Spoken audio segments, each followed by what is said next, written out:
What's happening, chillers? Hope everyone is doing well. Thank you for joining us as we continue our journey to find the best year in horror ever. I'm Vas, and this is my homeboy Pete. How are you doing, man? I'm good, Vas. How are you, my man? I'm really, really well. Thanks for asking. No, good to be back, mate. Another Sunday, and here we are. Looking forward to delving into 1983. Although I have to say, mate, I'm a little bit worried because when I looked at some of the movies that were on the 1983 list, I was thinking to myself, what the fuck was I doing in 1983? Because I certainly wasn't watching any fucking films, that's for sure. So I've had to try and watch a few this week to just so you know there's a little bit of entertainment in your show, and it's just not seen. So hopefully we managed to get a few. But 1983. I guess I was 7-year-old, so I can't really be too harsh on myself, right enough. But there was a few there that I've not revisited or not gone back to. But this week I had a chance to watch a couple of those movies. I have to say, Vast, which I wouldn't normally have watched. You know, I had a good time with it, mate. Yeah, me too, mate. I did watch a few that I have not seen before, first-time watchers. But to be fair, when I made the tier list, man, there was slim pickings for 1983. Not that many horror movies there to put on the list. So, And speaking of slim pickings, man, we normally talk about new movies, and I haven't watched any horror films, like new ones, because there was like nothing there to watch. So, what about you, mate? Have you watched anything? Do you know what?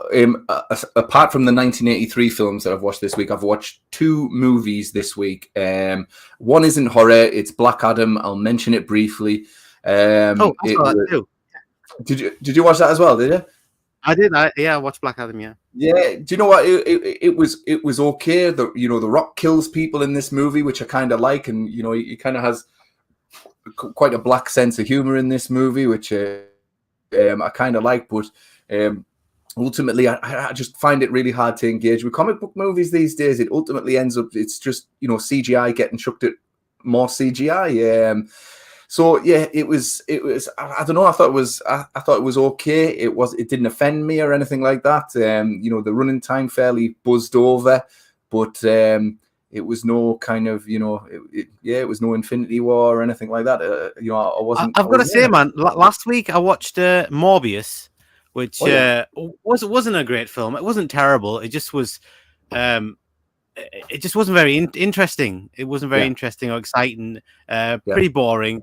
But this one, Black Adam, I enjoyed quite a lot. I've got to say, I watched it with my kids, and we had a blast. I thought the funny bits were funny, and I thought The Rock was cool. And man, I thought he was a bit of a badass in this one. I was quite impressed with him. I had a really good time with Black Adam.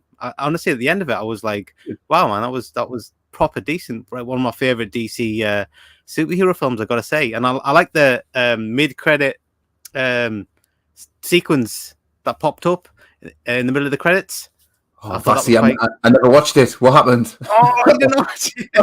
I don't think it's. I don't know. Is it a spoiler? Shall I say it? But someone shows up that I didn't expect to see. And it was nice to see him. And I was like, "Oh, that's him." Ooh, okay. Right. You always got to watch the mid-credit sequences, man. On a superhero movie. Why do you not watch it to the end? Seriously, man. My kid goes through literally right until it says when it was made and filmed here and that, and that's it. Just in case there's maybe two. Sometimes you do get two, but yeah, man, it's worth watching just for that mid-credit sequence. But I enjoyed Black Adam. Your camera's going again, mate. Oh, mate, it's been doing this. It will settle down, but I think this week I will be taking a wee jaunt to Curry's to go and buy a new camera. Can you believe I've had this camera, 4 weeks, 5 weeks? And it's on the blink already, and it's remained in the same place for all that time, mate. There really is no excuse for this. Like. Yeah, that is strange. That is proper strange. Right, hold on. Well, should we just crack on with the? Actually, he's gone. But look, no. I was just while we're here, should we mention that? Is there anything else you want to talk about before we move on? Yeah, mate. I did see one horror movie this week. Okay, it's called Matriarch, and it's a Hulu movie. It's about. Have you seen Matriarch? I've never heard of it, mate. Never heard of it. Okay, that's good. I am neither, mate, but I saw the trailer for it and I thought, do you know what? I'm going to check that out. So it's about this woman who she's in a bad place, mate. She's quite lonely. She's quite empty, and she's got herself addicted to cocaine and alcohol and all this stuff. And anyway, she basically ODs, mate. And as she's dying on the bathroom floor, something brings her back to life, okay? And then shortly afterwards, her mother, who she hasn't seen in 20 years, phones her up and says, I feel that you're in pain. Do you want to come home for a bit? And she goes, actually, I probably do because, my head's in the shed type of thing. So she goes home to her mother's village, this little quiet, little sleepy village in rural England. This movie's definitely a folk horror movie, yeah? And her mother... in England, is it? Yeah. Okay. Yeah. Her mother, who should be 80-year-old, her mother, who should be 80-year-old, still looks exactly the same age, and so do the neighbours. They still look exactly the same age. And then you suss out that the lady and her mother. Well, you suss out that the mother was an abusive mother when she was living at home. This kid, and basically, mate, I don't want to say anything else because it's. So there's some real fucked up imagery. There's some real fucked up shit that goes on in this movie. And I think it's by it's a debut movie, first time director, and this guy's got a lot of promise. I wouldn't say it was scary all the way through, but it has genuinely scary imagery in there. And I had a really good time with it. I was uneasy all the way through. And, whoever this director is, he's certainly a fan of The Exorcist because he uses that kind of silent mood and somber to actually, unsettle you. It's a very uneasy, unnerving, unsettling film. I would recommend it. I'll check that out. I'm going to check that out. Yeah, I would recommend it. Oh. Now, what I'm going to do, mate, I'm just going to turn my camera off. Your camera's unsettling me, to be honest. Your camera's totally unsettling me right now. I'm going to turn it off and then I turn it back on. I'll go through the comments quickly, yeah? All right, well, Mike's there, real fifth Beatle. All right, mate. There's my little boy. All right, Sonny. Video test. There's too many Northerners here. There's never too many Northerners. No such thing. Mike says 83 was a weird year for horror. Yeah, we'll get on that really, really soon. But yeah, man, it was. There's definitely some bangers in there. I've got to say, some bangers to be had. But yeah, there's some stuff that I didn't even know existed. Oh, I missed that. Yeah, no Fridays, no Halloweens, no Elm Street. Yeah, totally, absolutely right. Yeah. There's my wife. Hi, honey.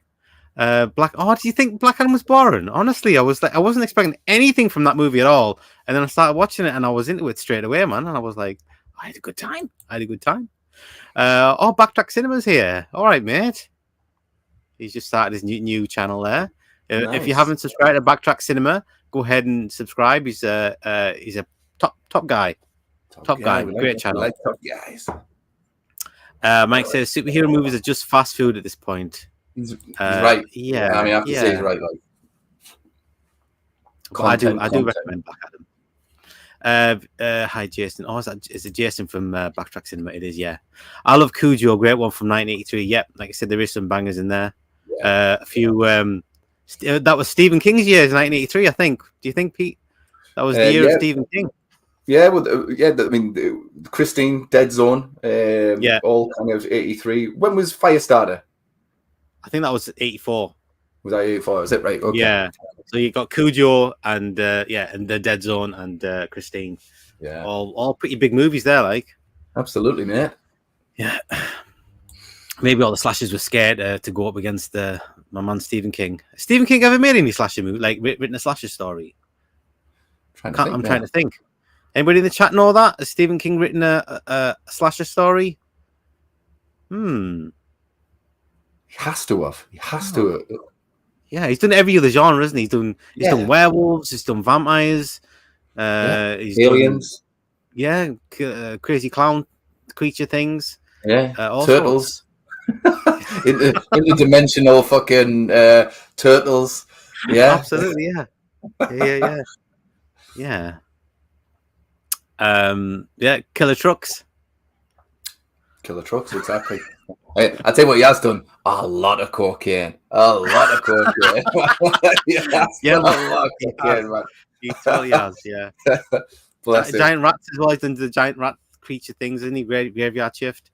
That's right. Graveyard Shift. I keep forgetting about that. Ones as well. Yeah. Gypsy curses. He's done it all, man. Yeah, totally. But has he done slashes? That's the question. Backtrack Cinema. Hey, Gareth. Hi, guys. Sorry I'm late. Oh, welcome, Dave. I'm Bruce so glad Lee. you're here. Dave says, I saw a review for that movie, Pete. It looks kind of good. The main actress is very striking looking. Dave, the performances from the two lead actresses in this movie are stellar. If they're not stellar, this movie doesn't work. But thankfully, the two performances are absolutely fantastic. You're terrified of this mother, but you can't put your finger on why. And, she keeps trying to say, let's go for a walk in the garden. Let's go for a walk in the garden. And you're thinking to yourself, don't go for a walk in the garden. And you've got no fucking idea why you don't want this girl to go for a walk in the garden. But by fuck, you find out in this movie. It's good. Check it out. I like it. Sounds like suspenseful. Dave says hi, everybody, as well. Yes. Mike says, hey, Dave. Dave says, I was a little distracted earlier with Google settings again. Larry's here. Hey, bro, been listening for a minute. What movie are you talking about? Sounds good. Yeah, it's called The Matriarch. Apparently, it's on Hulu. That's why I was surprised it was an English film, because it's Hulu's American, isn't it? Yeah, I mean, do you know what? I think this year there's been a few kind of British kind of folk horror movies. There's a movie called I think it's You Are Not My Mother that I need to check out as well. And that one looks quite suspenseful. I heard that's a slow burn. That one. Is it a slow burn? Is it? I've heard. I'm not. That's why I haven't seen it yet. Yeah. There's I think there's a movie that's just come on Shudder. I think it's called Slashback. I want to say, and it's about. I've not seen it. But I've seen it come up on the thing. Yeah, I saw the trailer for it, and there's a hell of a lot of the Thing references in there. You know, like shape-shifting aliens go to battle with these young'uns, and it looks fucking great. So I'm going to fire into that. I have to say, looking forward to that. Yeah, seriously, man. There were so few horrors that interested me, like new releases. I almost went and watched Pearl. I said, I should just go ahead and check out Pearl. Then I thought, nah, I don't want to watch it. I did wonder whether you'd crumble that and watch that movie. I haven't crumbled yet. Unless I'm forced to watch it, then I don't think I'm going to watch it. I've had enough with X. No, fair play. I'll catch his next one when he gets off that train. Of doing those exactly. I don't think it needed a trilogy, to be fair. Yeah, totally. Your sister is right. My camera was having a hopefully it's going to be okay now. Mike says he's just subbed to Backtrack. Well done, mate. Thank you, man, and everyone in the chat. Yeah, definitely go check out his channel. Jason is the man.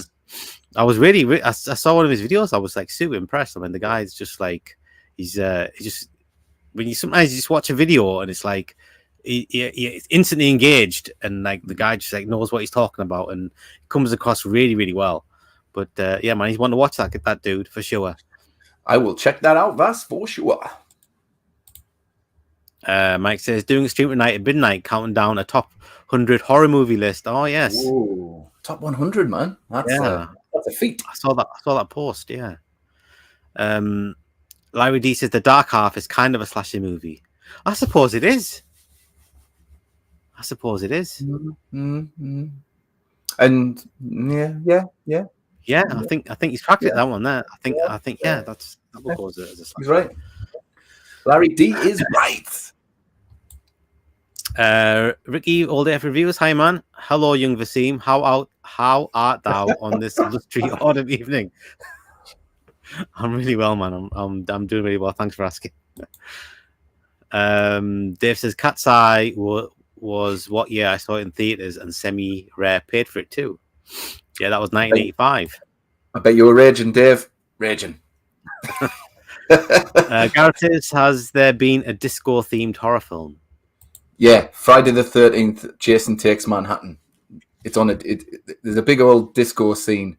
On the I'm ship. going to call that. Yeah, I'm going to call that a disco themed horror film. That was disco. Gareth says, like the stream if you hate Ricky. Just like the stream, guys. Just go ahead and do it. I would really appreciate it. Echo's here. Hi, man. Hello to you too. Hi, Echo. Ricky says, that's not very nice, Gareth. Hate is a very strong word. F in hate, then. We want only friendliness here. We're all friends here. Yes, exactly. You're all my children now. Echo says, hey, Gareth. Right, yeah. So Peter sent me something during the week. I sent him the tier list for this week for 1983. It's in the description of this video. If you guys want to go and do that, do the tier list yourself, have a go at it. But yeah, he went and sent me. I think it was a tier list that he saw, and it got me thinking. You know, we have this thing on the horror community thing where we don't really push back too much against people's opinions. You know, everyone's got an opinion. It's fine if you like it. It's fine if you don't. There's no such thing as a bad opinion. That's what they all say. But, you know, I think you can only push that so far.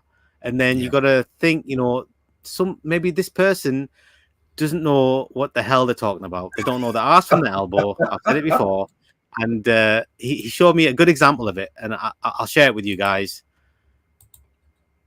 So he sent me this tier list. He took a screenshot of it, and I don't know who the guy is, but he's clueless, totally clueless. Yeah. So he did a tier list of these 25 movies or so, and in the masterpiece section, he had Paranormal Activity, Annabelle, Midsommar, which is not even a horror film. Is Midsommar a horror film, Pete? I don't think it is, mate. And Zombieland as a masterpiece. So, okay. And the very good, he had The Lighthouse, again, not a horror film. Get Out, okay, Get Out is a very good film. I'll go along with that.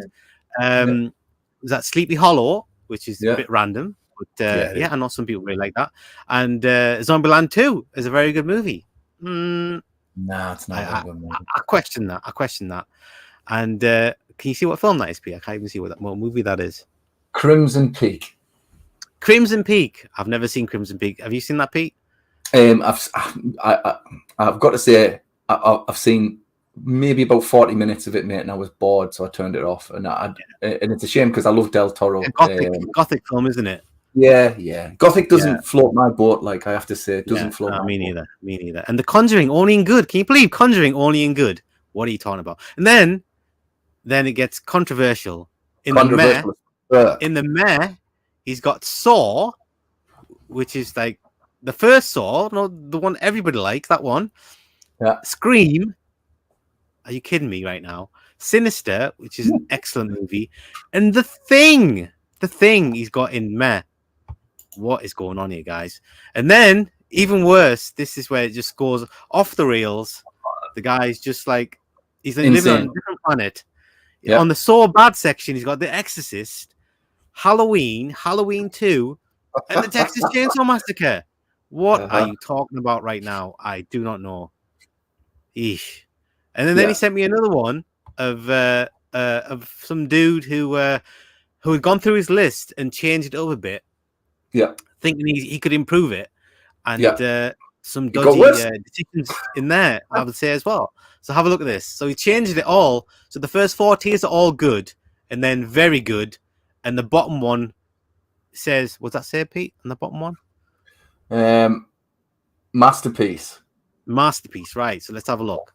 So he's in got the good, he's sorry. got Paranormal Activity and Annabelle. I would agree, both good. And then he got So Bad for Midsommar. Okay, he's doing pretty well actually so far. So Bad Zombieland. Oh, Zombieland's good, man. And then on the good section, he's got Lighthouse. I would disagree. It's a good film, but it's not a good horror film. Get Out. I mean, yeah, okay. And then So Bad, he's got what was back there? Sleepy Hollow. Yep. It's not that bad, dude. And Zombieland 2. Okay, I might actually agree with him here. And then on the good, he's only got The Conjuring on good. It's more than good. How much do you like the Conjuring movies, Pete? Are you a big fan of them? Not a big fan, mate. No, they're still brilliant. I like Conjuring 1 and I like Conjuring 2. Conjuring 1's probably, I would say a 7 out of 10, and I think Conjuring 2 is probably an 8 out of 10 for me. I prefer the second one a wee bit more. It's got some nice moments, mate. Some nice scares. Good scary movie, man. Good scary film. Yeah. No, it's got some good scares. I don't dislike them. I don't think they're the pinnacle of horror. Some folk seem to think they are, but they are good, and they're certainly made by a director who knows horror films. Absolutely, yeah. There's bits in The Conjuring there that remind me very much of bits that are in The Orphanage, and I think the Orphanage is as a chiller is a far superior film to The Conjuring. I don't know about that, man, Pete. But I certainly wouldn't post-it note. Put a post-it note on it saying "so bad" or anything like that. It's a good movie. It's a good movie. So on the good section, he's got Saw, which is better than good. Scream, which is way better than good. Sinister, which is much better than good. And then he's gone to the trouble of putting So Bad in front of the Thing. That's fucking insane. That guy's crazy. Yeah. So he claws it back a little bit by saying The Exorcist is very good and Halloween is very good. And then he's put Halloween 2 so bad. I don't know anyone who thinks Halloween 2 is so bad. No. And then he's put meh next to Texas Chainsaw Massacre. Who ever in the history of watching Texas Chainsaw has finished watching the movie and gone meh? Nobody. Just doesn't happen.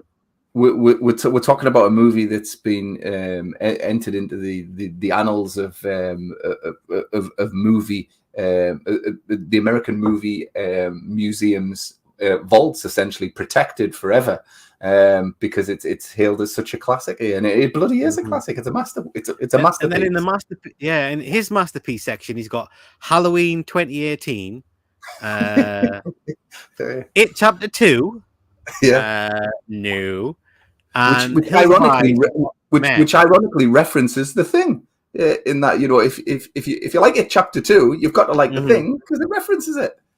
And the one he's actually got totally spot on is The Shining. He's got in the masterpiece. So look, guys, sometimes people's opinions are just shit. You just got to say it. Don't have to be so nice. Yeah, you just gotta say it. This is true. Incidentally, the guy who wrote the post, I saw it online and I put a comment on there and I went, please tell me your list is a fucking joke. Yeah, you're joking, eh? Yeah. I'm just going to grab a cup of tea, mate. It'll be 2 seconds. You carry on.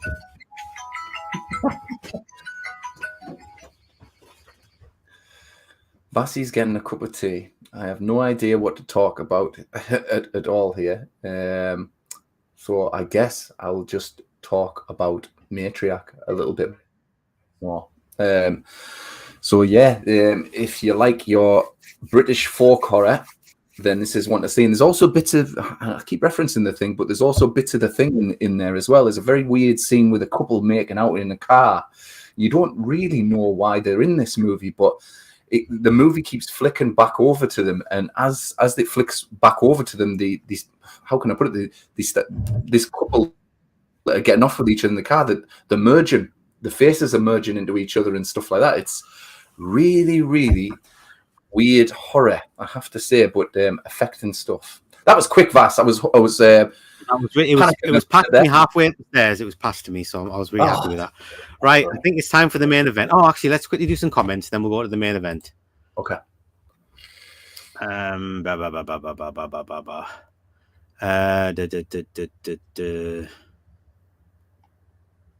Okay, there we go. Echo says Gareth being a negative Nancy towards Ricky again. They love each other, really. They do. Like the playground thing, isn't it? Where you're pulling the hair of the person you actually in love with. Maybe not that far, but you know what I mean. Bromance. Dave says, I wonder where Jaws 3 is going to rank. Lol. I got to see that in the theaters for free too, way back then. As many films as I have. Wow. Gareth says, more negative Laurie Echo. Dave says, I did the T list. Oh, the T list the last time. It was interesting, but I forgot. I just didn't add up my points, though. Yeah. That list is upside down. Exactly. I mean, some people are just mental. 100%. Absolutely. A+ clueless people. Larry says, that list is drunk. Exactly. Yeah. Isn't it? They call themselves horror fans. What's going on?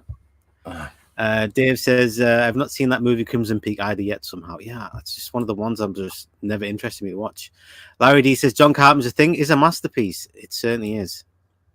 Larry D's no other way to... he's right again. Larry D's always right. Mike says, Conjuring 3 is terrible. I didn't think it was terrible, but it wasn't very good. Compared to the other two, it was a big disappointment. Yeah. Dave says, my top tier was Creepshow, Poltergeist, Halloween, The Thing, etc. Stuff like that. The Shining as well. Yeah, they're definitely all bangers there. Dave says, all three movies I saw back when Creepshow, Poltergeist, and The Thing 82 are put in the tier list. Totally. Nice. Oh, I'll tell you what, Pete. I've got my phone here. I've got a quiz for you. Ooh, okay. Like a quiz. Pop quiz, hotshot. Ready. Are you ready? Okay. I'm ready. Okay, so we're talking about 1983. What was the highest grossing movie of 1983? Guess. Ooh, what was the highest grossing movie? Think about it for a second. You'll get it. There's really only one that can be there. Anyone in the chat knows without checking out? Was it Empire Strikes Back? Was that 83? No, that was 1980, man. Was that was 1980. All right, okay. There's only one. But you're on the right track there, mate. Was it Return of the Jedi? It was Return of the Jedi. Happy days. That was the highest grossing movie. And what was the highest grossing horror film of 1983? What's the highest grossing horror film? Jaws 3D, I'm going to say. Jaws 3D. That was exactly right. It was the highest grossing horror film. And what was the second highest grossing horror film?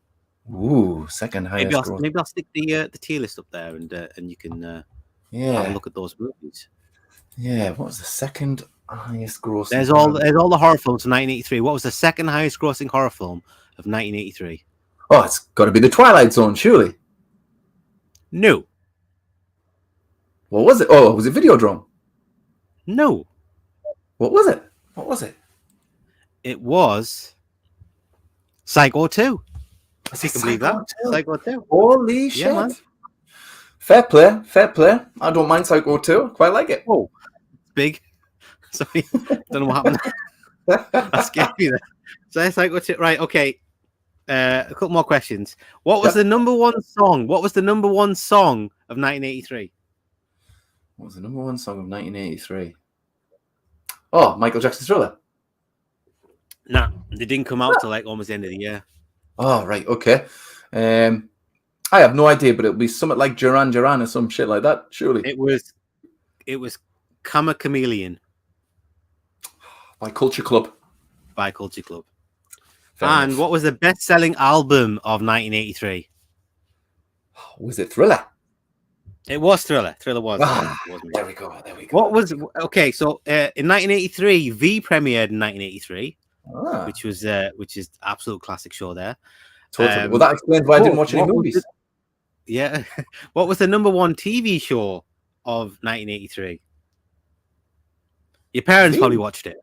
No, it wasn't. No, it wasn't. I'm saying your parents probably watched it. I know my parents used to. Coronation Street? No, it's American, dude. Oh, Dallas. Dallas. That's you got it, man. You got it. Dallas. Dallas. Was Dallas. was that the year GR got shot? Probably. Who knows? Who knows? Who knows, mate? Who knows? Or Bobby. You did really well there, Pete, man. Off the top Thank of your you. head. Thank you, mate. Thank you. Thank you. I like Right, quizzes like that.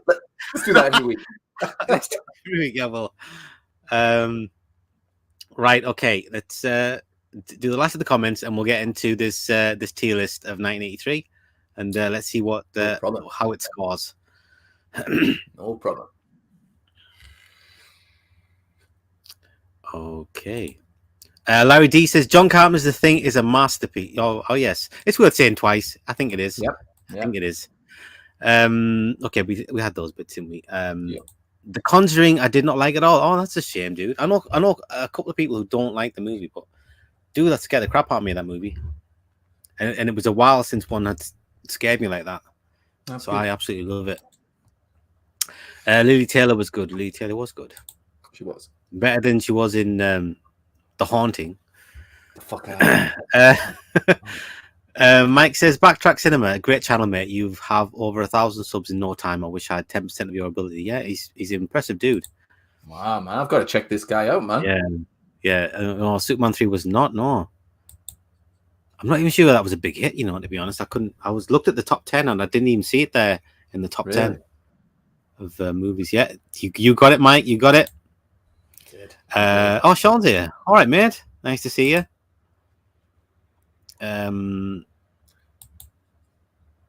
Christine, no, not Christine. Hey, Sean. David Boost, I'd love to see Mausoleum. Yeah, well, unsurprisingly, no, that was not. Sean says, nice, love Psycho 2. Yeah, I was really impressed when I seen that. I didn't realize it was a big hit film, to be honest, but I'm glad it was. Yeah. Sean says, hey, Beetle. Dave says, I got to see Psycho 2 twice in the theaters for free back then. Yet again, thanks to my projections friend. Lucky. Eye of the Tiger. No, that wasn't. I'm not surprised. Rocky 2. I think Rocky 3 was in the top 10 as well. Was it? 18. Yeah, I was. That's what I would have thought. It was something like the 18. I think it started in. 18 started in 82, but it was still huge in 83, of course, and 84. And I remember. I seem to remember. Culture Club guested on the 18. Boy George, he was on the 18. Remember? I don't remember that episode. You must remember that. No, there was an episode, that rings true. I just can't remember the episode. Yeah. Mr. T was diving away to bloody Culture Club singing. I can't remember what song it was. That is awesome. Right. Gareth says, "Hey, Sean." Sean says, "Hey there, video tasties," and the last one says, "Hey, Sean." Right, awesome. Right, we're gonna crack on with this, mate. Let's do it. So, if I just took it off, right? Yep. Let's have a look here. So we have about 37, 38 movies. Last week was 30. God, it was 50 something. It was last week. Yeah. If you did not watch last week's, I think it's worth just putting this thing on here. Did not.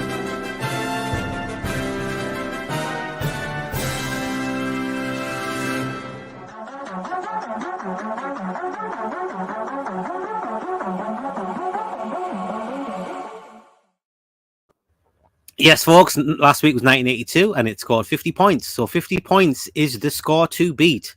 And we're going to start with 1983. So the first movie we have on the list is 10 to Midnight, starring Charles Bronson in a slasher movie. Yes. Have you seen it, Pete? I have. I watched it this week, mate. I'd never seen it before. It was canon, low budget fare, I have to say. But, you know, Charles Bronson is instantly likable. Although you do get the impression that he's kind of phoning it in a little bit, right enough. It's a strange film about some naked serial killer. Or is he a serial killer? For no reason. Yeah, he's just a revenge. He just doesn't seem to like women very much. And he has posters of himself like in karate stances on his door, which I thought was quite amusing.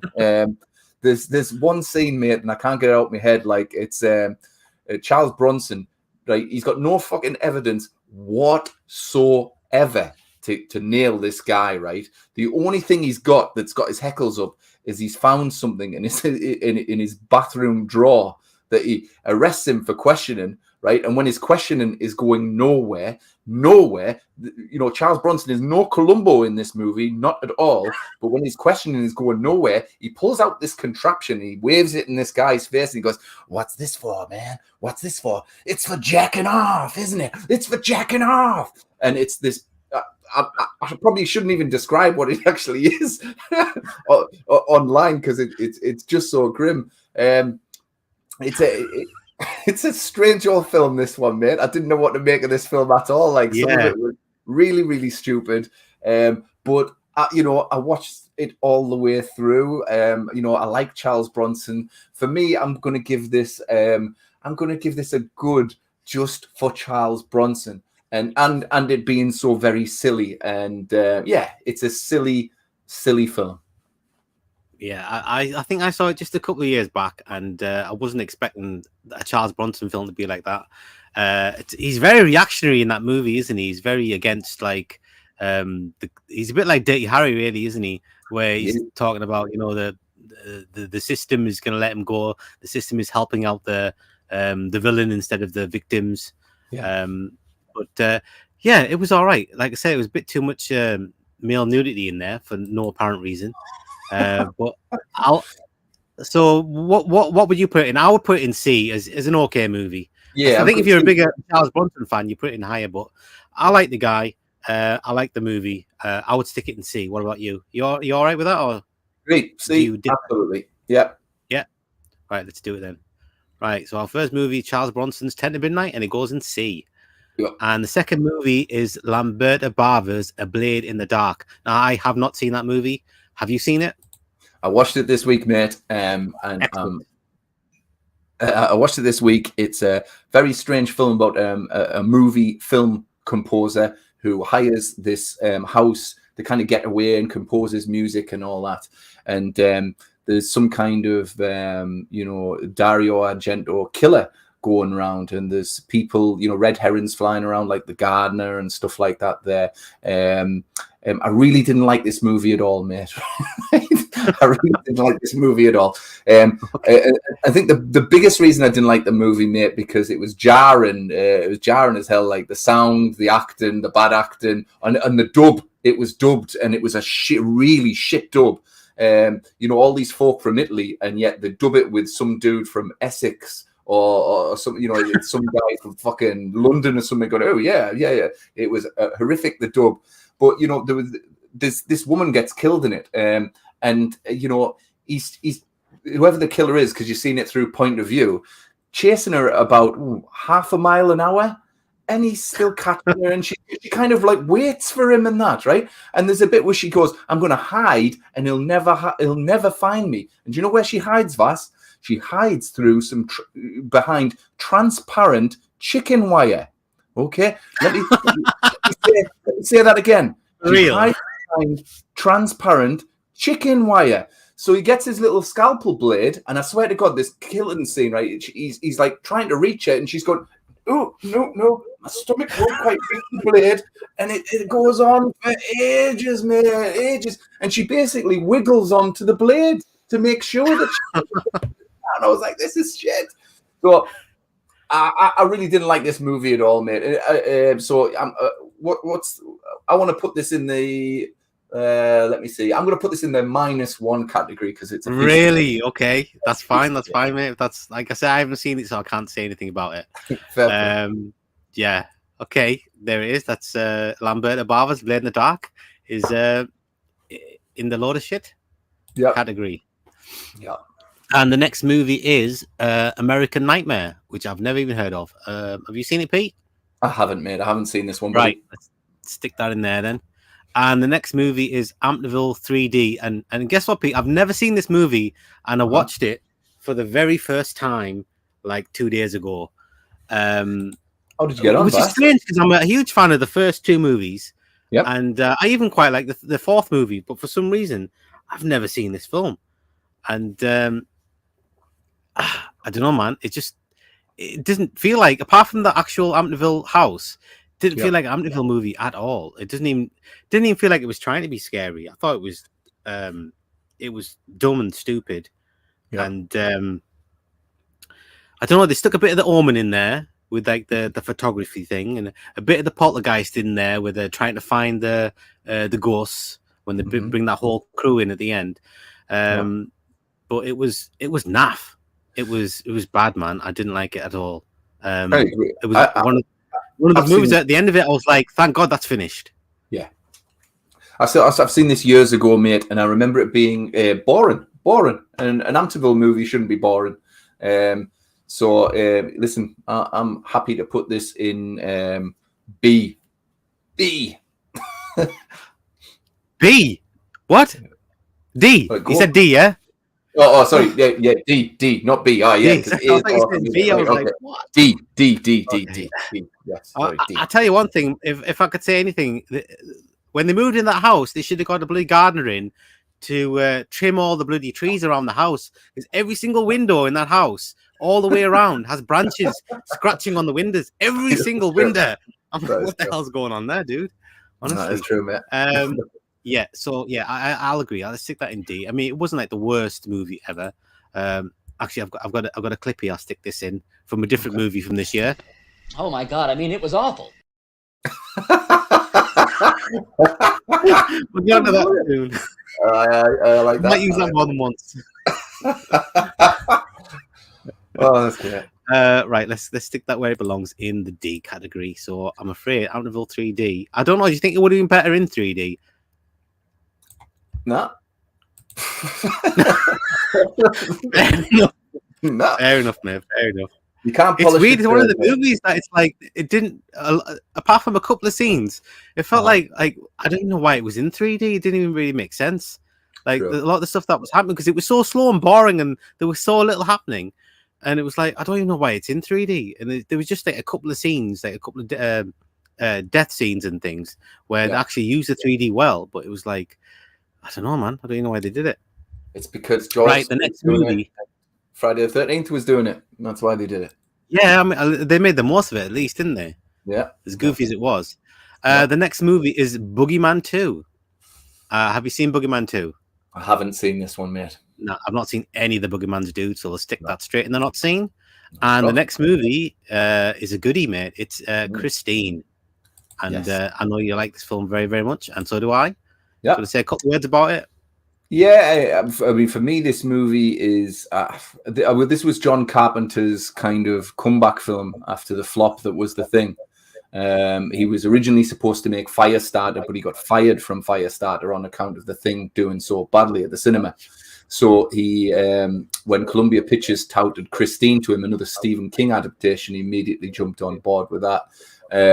I think this movie is a great film. I think the way it's shot, the score is great, the characters is great. Cunningham, brilliant. Is made. The only thing that my only quibble about this film is as I think it doesn't quite sink the landing well. The ending's just a little bit off, and I think it's not very memorable, is it? The ending normally John Carpenter has cracking endings on his movies. Totally. With this one, I totally agree, man. I totally agree. And I tell you, the only other thing I don't like about the movie, because I like everything. I think it looks great, the music's great, it's super atmospheric, it's everything I like about this movie, but it's not scary, man. It's not scary, and it doesn't even try to be scary. No. And it's super 80s as well. It is super duper. It's not scary, but do you know what I think? My favorite bits about this movie is pretty much the birth of Christine, bad to the bone along the production line and all that kind of thing. Yeah. And and I love very cool film, isn't it? It's very very cool sort of scenes in there, and it's absolutely, mate. Yeah, you really feel that Arnie is fallen in love with Christine. You believe it, as the viewer, and that. So I don't know, part of me wants to put this in S tier, mate. But what are you thinking? I'm thinking stick it in A. I don't think it quite reaches S tier for me, but if you want to put it in there, mate, I'm going to have to agree with you, go with what you want. It's just the ending, so let's put it in here. Yeah.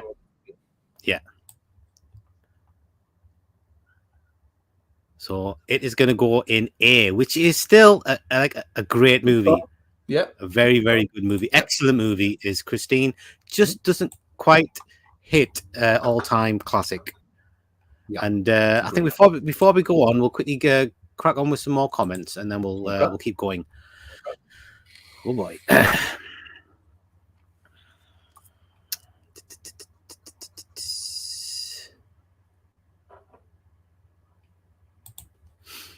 Dave says, I meant to say that would have been great if Mausoleum was a high-grossing movie that year. No, that's exactly how what I thought you said, and that was never going to happen, dude. Not in a million years. Dave says, Boy George was in an episode called Cowboy George. I remember it was one of the few episodes I didn't like much, not because of him, but the story was so silly. Yeah. Mike says, I see Sweet 16 is there. Just watched that last week. I only watched it I think maybe last year I watched it. Yeah, but we'll get on that real soon. Dave says, Boy George is wicked out of place in that episode. They only did it because he was hot, making money at the time. Exactly. He's just one of those cameos to get in there and to get people watching. And everyone pretending they liked him so much and they weren't bothered about him being super, super gay. Which reminds me, Pete, it's the World Cup. I'm sure you've been watching it. I haven't. I don't like football. But one thing I thought was quite entertaining was, did you hear about the Germany football team? No, what did the Germany football the World team Cup in Qatar, yeah, and they're quite a conservative country. So the German football team, they came into the airport, and their plane is like a special football plane, and on the side of it, they've got all this like diversity stuff. So they've got all these like gay characters on the side in all the different colors of the LGBT thing. Yeah. And the airport refused to take the plane, saying we don't want that plane in here because it's too gay. So they had to go to. I think with Qatar, mate, Qatar have said a lot, throughout the preparations of the World Cup. And I think it was telling the other day, they also said they were going to serve beer in the stadiums. And 2 days before the tournament starts, they went, actually, we've changed our mind. We're not going to do that shit anymore. And I think over the next month, you're probably going to see quite a lot of U-turns like that. And you're probably going to, I think we're probably going to suss out they're maybe not going to be as tolerant as they've promised to be. And, listen, no matter where you are on these issues or whatever, it's not really the job of anybody to step into another country and tell the people of that country how to live. You know what I mean? It's if they want to sort things out, themselves and change things themselves, fine. But I think it's pretty sanctimonious, especially given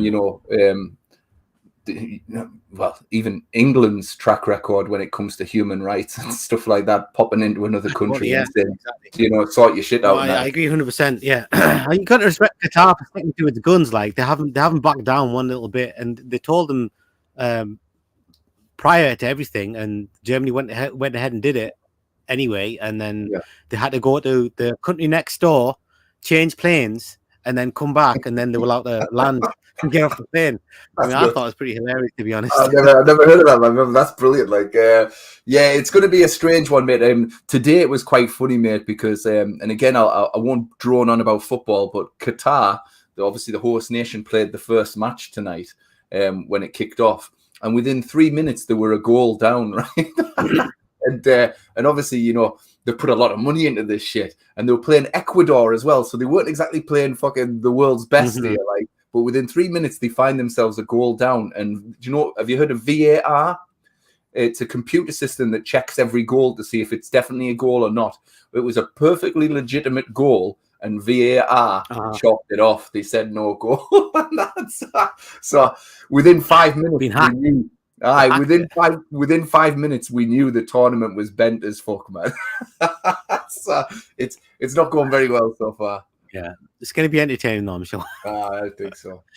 Yeah, Dave says 10 to midnight was a great horror thriller, fun. I give it a B. Equals to about 8 out of 10. Boosty 10. Must be a big fan of Charles Bronson.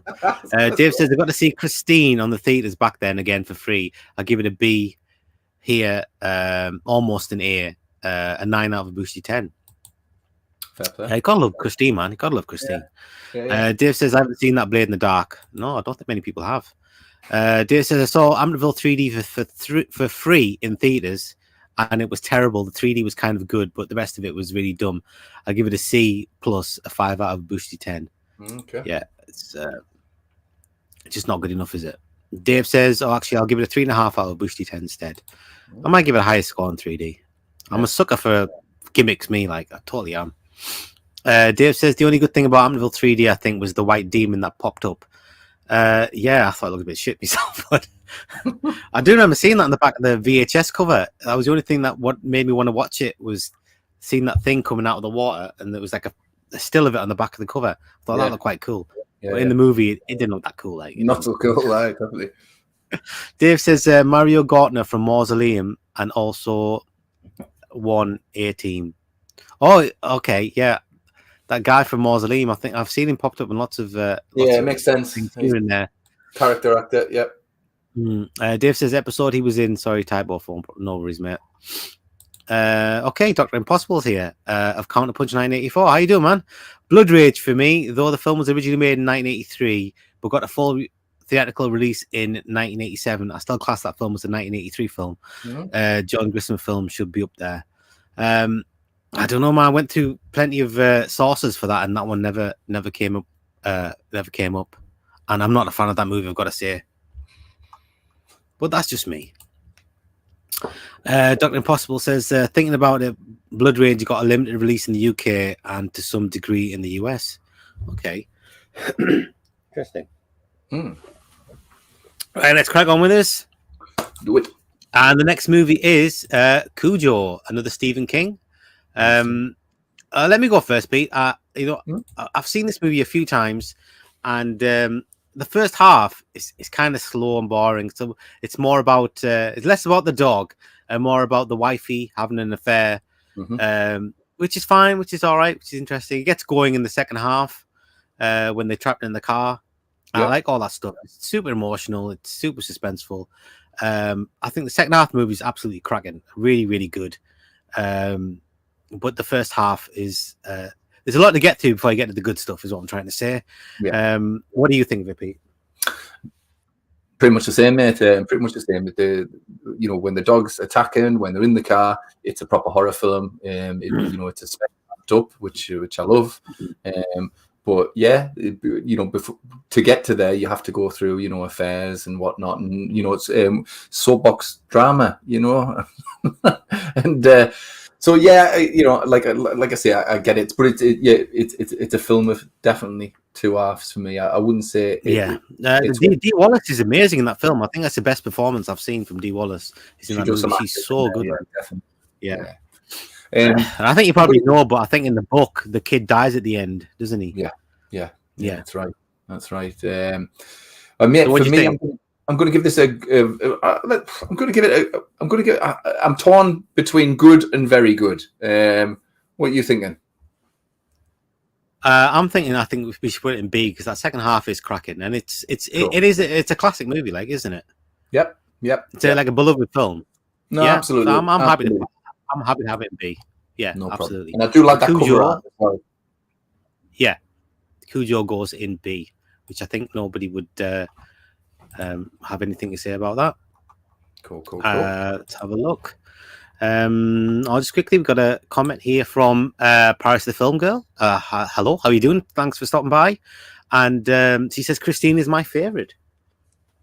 Yeah, I know a lot of people do like really adore it, and I love it. I mean, I do love it. But John Carpenter's done, I can think of off the top of my head, like 4 or 5 movies I prefer that I think are better than Christine. but that shows like the bar of John Carpenter's work, his best stuff. Yeah. Like if this is his 5th best movie and it's still like a cracking film, so it just shows that John Carpenter, he's the man. He's the man. He was on fire at that point. He was on fire. Absolutely, man. And the next movie, Pete, is Curtains, which I watched this week for the first time. Have you seen it yet? I have not seen this one, buddy. All right, it's up to me then. Let me get me notes out, mate. You know. Right. I think this might have been the first movie I saw this week, like from 1983. So it says here, 6 young actresses auditioning for a movie role at a remote mansion are targeted by a mysterious masked murderer. Right? Yeah. Okay. Good things about this movie. The mask is cool of the killer. It's a decent mask. It's pretty slow, I've got to say. It's I don't know, man. Nearly all the screens, all the kills are off screen, which I have no idea why they would do that. It's a slasher movie, and it's like a run of the mill slasher movie. It's got its own thing that sets it aside, with the storyline. But the way it progresses through is just like a standard slasher movie. And the fact that the kills are off screen, I don't know. I think that works against the movie. All in all, I'd say it was fine. It was okay. Another one of the movies where I was like, by the end of it, I was like, oh, I'm happy I've got through that movie. I wasn't like, I didn't think, oh, that was a good movie. I don't think I'm going to watch it again, but I'm happy I've seen it. So there you go. So I'd stick Curtains. I'm going to stick in C. It's fine. It's absolutely fine. No great shakes. Absolutely fine. And the next movie is Eyes of Fire. I watched that this week again for the first time on Shudder. What about you, Pete? Have you seen it? I have not seen it, but I'm just reading here. It's got Dennis Lipscomb in. That's what I wrote on here. Eyes of Fire. It's a folk horror film set in the 1700s, and it's got Dennis Lipscomb of Retribution fame, and me and you are big fans of Retribution. If anybody hasn't seen that movie, check out Retribution from 1987. It's a cracking film. Definitely. So a preacher is accused of adultery, and he and his followers are chased out of town. They become stranded in an isolated forest, which is haunted by the spirits of long dead Native Americans. You know what? It's one of the movies that's it's interesting enough as it goes through, but it's not a very good horror film. There's some like creepy things that are like faces in the trees and things that they're creepy. There's like a monster demon thing that's not very good.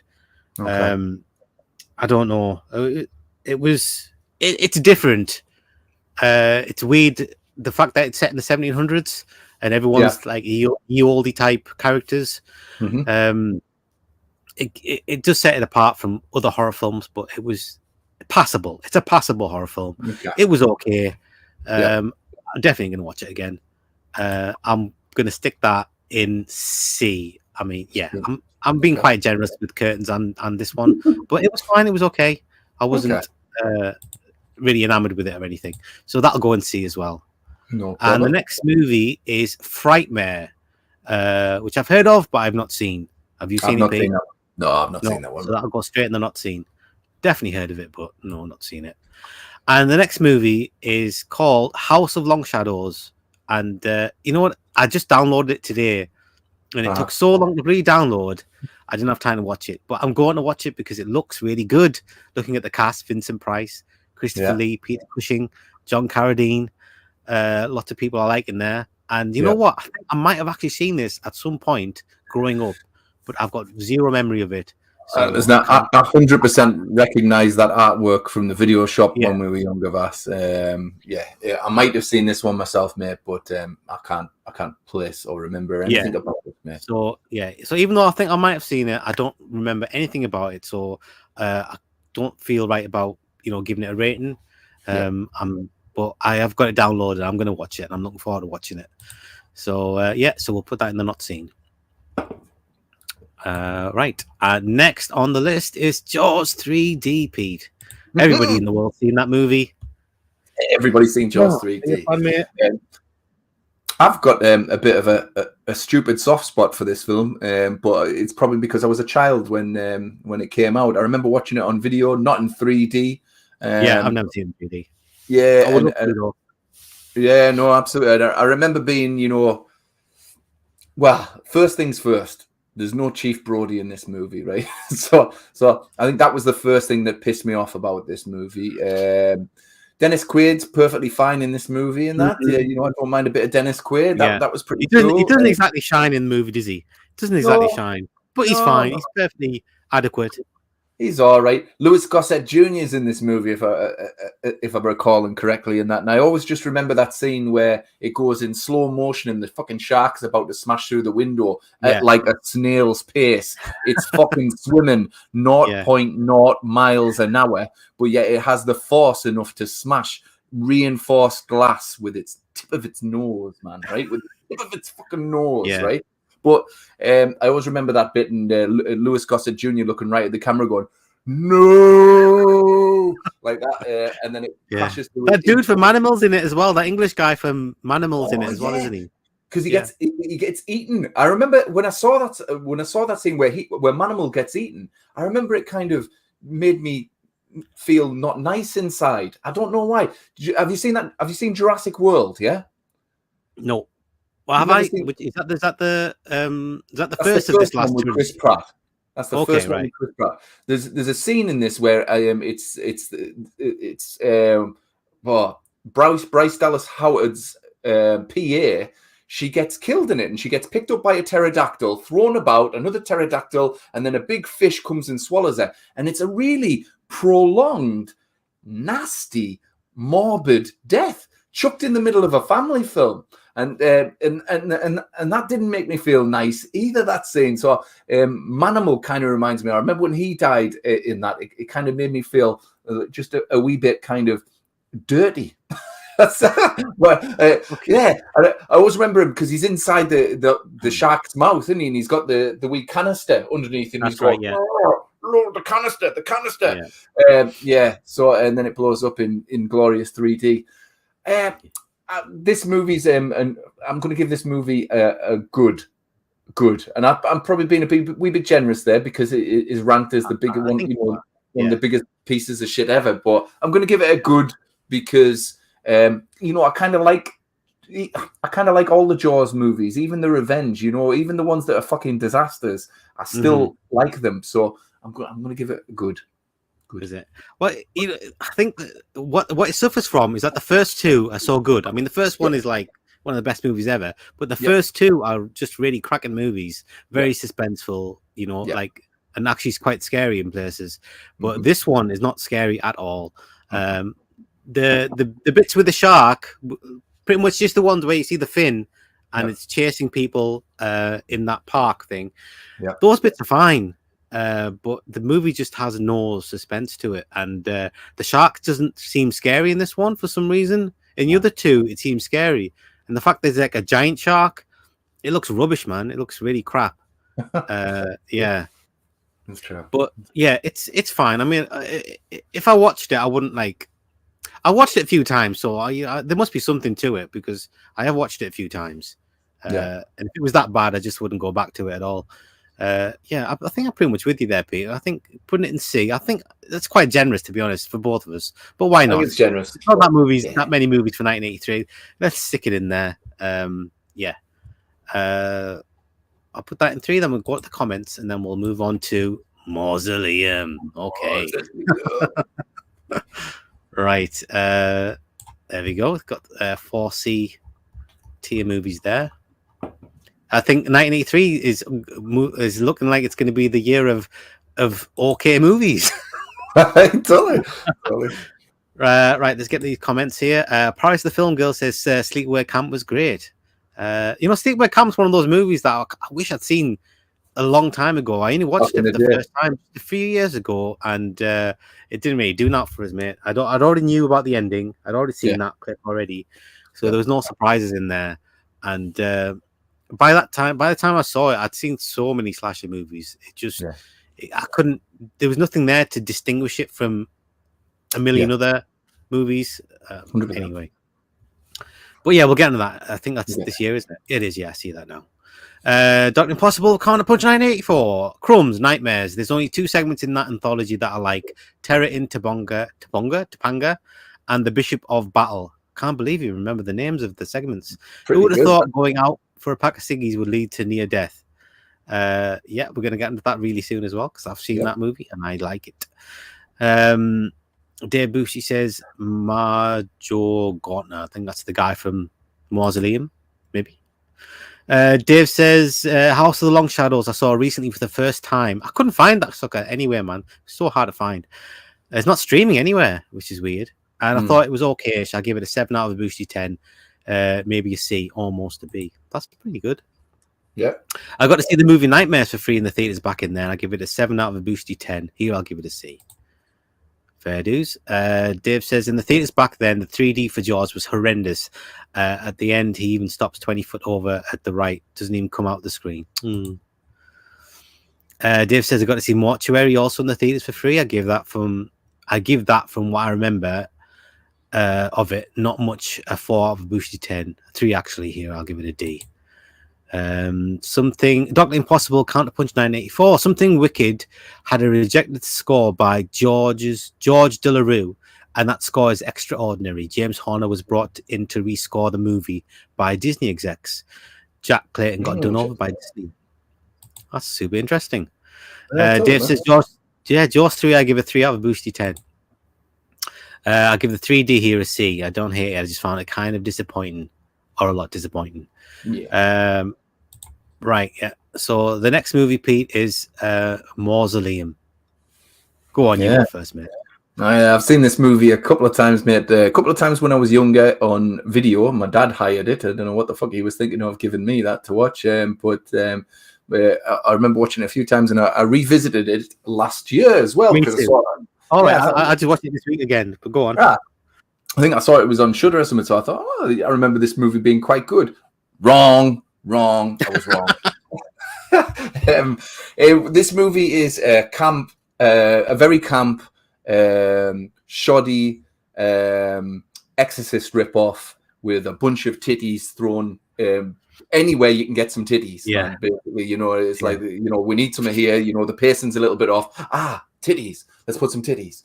And that's about it. It's got a lot of neon green eye kind of effects, very similar to have you seen it when you watch the movie, Pete? When you watch the movie, they've had to freeze frame it when they put the eyes on the screen. Freeze frame it. I think they didn't realize that you have to keep it. They couldn't have the eyes as if the character moved. They couldn't get the eyes to stay. So they just freeze framed it. So every time you see the eye go green, everything just stops.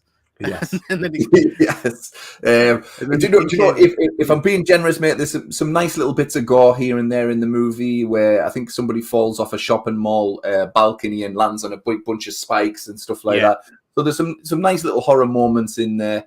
But ultimately, it's a really shoddy, I'm not even going to say that it's a product of its time, because there's some quality movies, on this list. There's some well-made movies, so I can't give it a pass just because it's from 1983. It's very much a B movie, if you like. I don't hate it, but it's not a good movie. Yeah, what was your thoughts on it? Yeah, I'll go with the guy in the movie. Oh my god! I mean, it was awful. This is just a bad film, man, dude. Honestly, so, did you know that this movie was funded by the mob, by the mafia? I just found out this week. That explains the titties. It's funded by the mafia, really? Yeah. The guy that he's got his own YouTube channel. The guy that did it, he did that in Savage Streets. Right. He produced that as well. And the Demon Man looks awful. It looks absolutely crap. And it's not scary. The movie's just not scary. Just maybe the woman pulling faces at the screen is, I don't know, if you're 6 or 7, maybe you find that quite frightening. But otherwise, no, man. The movie's just totally ridiculous. It's got it's got comedy moments in there, but the rest of it's comical, but it's not supposed to be comical. So you can't even tell the difference between the bits that's supposed to be funny and the bits that are just funny because it's just so just rubbish. And the demon has the when she turns into a demon, she has like the little faces on the boobs. Did you see that? Yeah. What is going on, man? I mean, who said that was scary? I I think the effects work was done by the same guy that does Ghoulies, John Carl Buchler. Right. And everything he does, man, it just looks like puppets. I've seen a few of his movies, and everything he does, it just looks like puppetry. I don't think the guy's very I don't rate him at all. I don't know if he did. I know he directed A New Blood, Friday the 13th, A New Blood, but I don't know if he did the effects in that movie because they're quite good in that movie. Yeah, everything else I've seen that he's done or directed is absolute rubbish. I don't rate that guy at all. All this stuff looks crap. He doesn't know how to make things look scary at all, or even partly realistic. It was just ridiculous. But I tell you, the one thing that I quite liked in there was the Black Maid. Do you remember the Black Maid in the movie, Pete? I'll show you. I'll put a few clips together, and do it.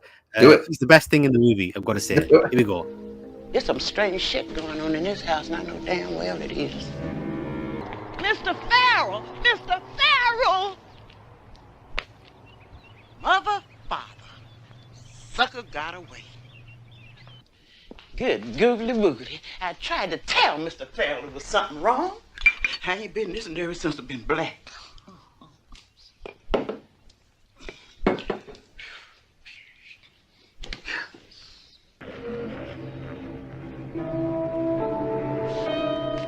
No more grieving, I'm leaving.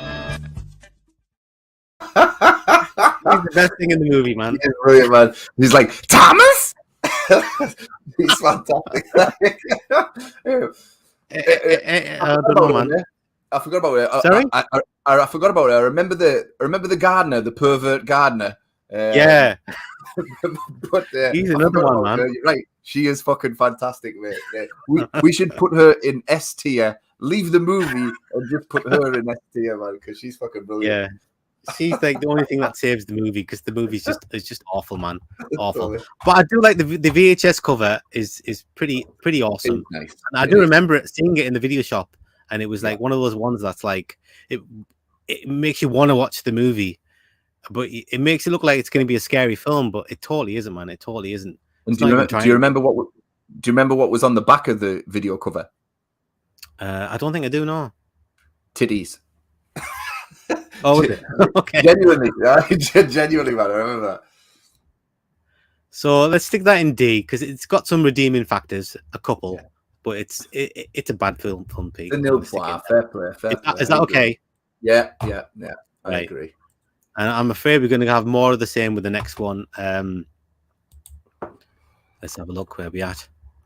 And the next one is Mortuary.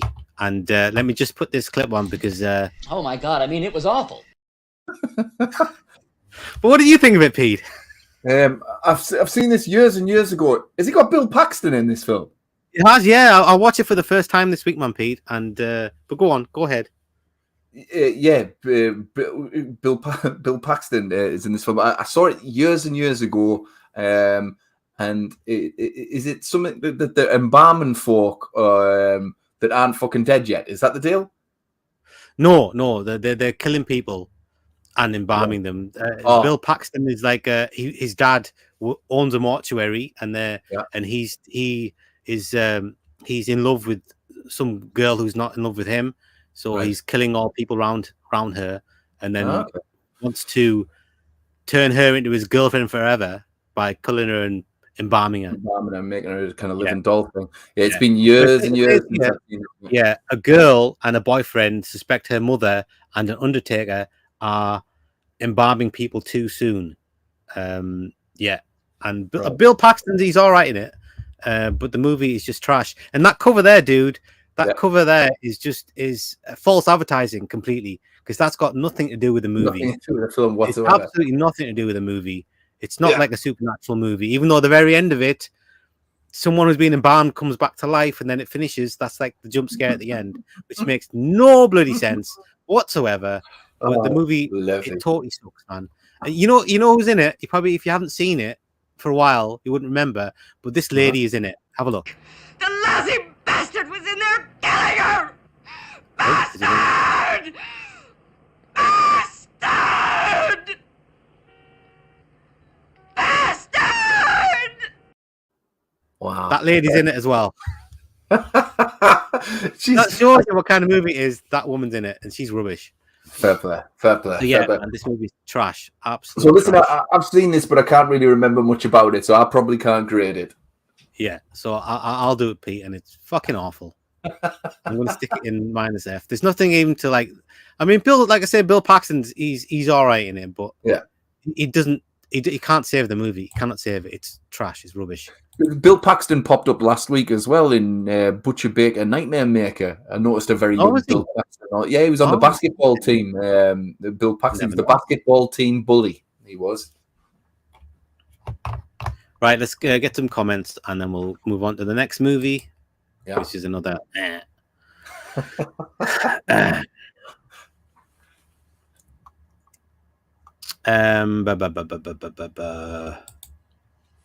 Dave says, as I mentioned before, I got to see Mausoleum free the theaters. It was kind of camp silly. Oh, have I done that one already? Right, Dave says, I mentioned the movie Curtains in another stream before this one, and got to see it in theaters for free back then. Can't believe I got out in the cinema in that movie. Wow, it's weird in England. It's like these types of movies would never get on the big screen, would they? They're definitely video movies. But in America, man, any old shit they just put on the cinema, which is weird. Yeah. Well, they've got drive-ins though, man. You know, I mean, these guys have drive-ins and all that kind of stuff. That kind of cool stuff. So he says he got to see it in theaters for free back then, and he found it somewhat similar to what you say, Vass. A 4 out of 5 out of a Bushy 10. Yeah. Dave says, I meant to mention I give Psycho 2 an 8.5 out of Bushy 10, which is a B. Okay. And I think we're going to give it a higher score than that, I'm pretty sure. Dave says Buchler, John Carl Buchler, I believe, also worked on the later Friday the 13th movies 7 and 8. I think I'm not positive. He also is he dead? Is he? He's dead. Ooh, I shouldn't speak ill of the dead, should I? Okay, I apologize. It's not that bad. He did a better job than I would have, but I'm not special effects dude, so no. Never mind. Dave says that old lady in pink was also in the TV show Sanford and Sons as a character called Aunt Esther. She was a comedian. Yeah, she was funny, man. The black lady. She's funny. Echo says lol. Dave says, while watching Mortuary with a friend, oddly not alone this time, but still we got it in for free, luckily, with my other friend. And Dave says, a lady behind us, a few aisles up the theater, dropped a popcorn and it rolled underneath our sneakers. We turned around like, huh? Cool, man. Dave says, such a tame jump scare, let alone from behind a door, and the lady got scared and dropped her popcorn. Yeah. There's a lot of people just can't take horror in it. Can't take it. Can't take it. Not like us. We're hardcore, Pete. Me and you. That's it, mate. Right, let's get on with this next movie, and it is Mountaintop Motel Massacre. And let me tell you, Pete, that cover there is. I don't know if you remember. But, you know, she's not in the movie. There was 3 video shops in the town. There was one outside town, which was what was that called? JMB Video or something. Oh yeah. The one next to the Chippy. The one next to the Chippy. Or that there was that one, and there was the one in town which turned into Blockbuster, and then there was one up that spirally staircase. There used to be one there next to the Chinese restaurant. Yeah, that's right. Remember that one? I do. I used to go in there. That was the worst of the 3 video shops, in my opinion. But I used to go there, and this video was there. Every time I used to go in there, I used to see that bloody Mountaintop Motel Massacre, and I used to think, oh, that looks like a crazy, scary movie, that, man. But I never rented it, and then I saw it this week for the first time, and oh boy, it was shit. It was so bad. That woman's not even in the movie, Pete. No, she's not in the movie. In the film. She's not in the movie. No. I watched it this week, Vass, and I have to say, right, I watched it on the strength of that poster. I thought that bitch looks crazy. I'm going to watch this film, and that bitch wasn't even in the movie. I know. Can I just hold on 2 seconds, Pete? Just hold on 2 seconds. I need to. Oh my God! I mean, it was awful. It was so bad. Oh, Vassy, I feel awful, Vass, because I kind of had a good time with this film. No, you kidding me? I kind of had a good time with it. It was weird. I guess I was just kind of open to new things that day, or something like that. But I watched it and I found myself laughing quite a few times. I like it when that clearly broke new married couple pulls up at the hotel, and this hotel's a shithole. And she looks at it and she's like that, going, "What is this?" And he goes, What were you expecting? The Holiday Inn? And I'm thinking to myself, well, Holiday Inns aren't that expensive, mate. And I'm thinking to myself, dude, you've married yourself a fucking broke dude, man. This guy's fucking broke, man. If he's referring to the Holiday Inn as like the Hilton or something like that, your marriage is in trouble, like. But I kind of had a good time with it, Vass. I thought the kills were all right. I believe it. I like that dude who tries to con them two cousins into bed. And then he becomes the hero. Yeah. He's a total sleazeball with his car phone that's like that. I kind of like this movie, mate. I'm going to give this a C for me. I had a good time with it. Yeah. Peter, you deserve this, Pete. You don't know shit, buddy. Totally. Hang on. Totally. There you go. Totally. But I had a good time with this, mate. I laughed. I was never scared, don't get me wrong. But I laughed quite a lot through the movie. And I like that priest and the carpenter that shared a room.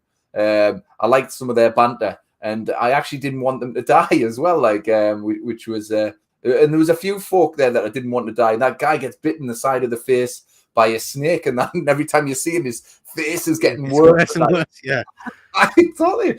I kind of liked it, mate. To see for me. I don't get it, Pete. I don't get it at all. What, bro? What are you talking about, man?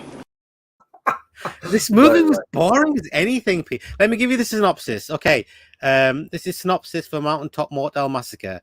A mentally unstable elderly woman, recently released from a mental asylum, proceeds to slaughter all the guests staying at her motel. And a weapon of choice is like a sickle. Just like in Curtains. Did you see Curtains? No, you didn't see Curtains. No. Same thing with Curtains. He's got the baddie kills people with a sickle, which is weird. Actually, no. Before I go on, I thought it was quite strange that Amityville 3D, Jaws 3D. So Amityville 3D's got Meg Ryan in it, and Jaws 3D got Dennis Quaid in it, and like they ended up getting married, didn't they? Isn't it weird? Both same year, both 3D films, both horror films, both not great. True. Meg Ryan turns up in one, and Dennis Quaid turns up in the other. I thought that was quite strange. So apparently, the Mountaintop Motel Massacre, it was released properly in 1986. So it had a limited release in 1983, and then in 1984, New World bought the movie and changed the title to Mountaintop Motel Massacre. What was it called before? Any idea? I don't know. I think it was just called Mountaintop Motel, maybe. I don't know. All right. Okay. But they added the word massacre in, I think. But yeah, man, it's dull. The pace is so slow. Hardly anything happens. Super low budget. Acting was very, very shoddy. I don't know. I mean, the old lady, man, she was a bit of a badass, like with that sickle for an old lady. Yeah, she was demented in that. You know, the bit where she sees that little cute gerbil in the garden, and she's like, whatever her daughter was called. Let's say she's called Sally. She's like, Sally, come get your critter. Come get your critter. I'm gonna kill your critter. And Sally can't hear shit because she's busy in the bedroom doing some fucking satanic worshiping and shit like that. So right enough, she's like that. Going, I warned you, little critter. She fucking kills the gerbil with a sickle and that. I was like, oh. Bitch. It reminded me a little bit of Vacancy with the coming through the little trapdoors and things. It did remind me at the hotel as well. That reminds a little bit of Vacancy in there. But no, man, it was just terrible, man. It was terrible. You know what it is? Like, look, I would put it in F because I thought it was pants. Wow. You put it in C. Should we like go 50-50 and put it in D? What do you think? We'll meet in the middle. Aye, let's do that. All right. Yeah. Because if you don't agree,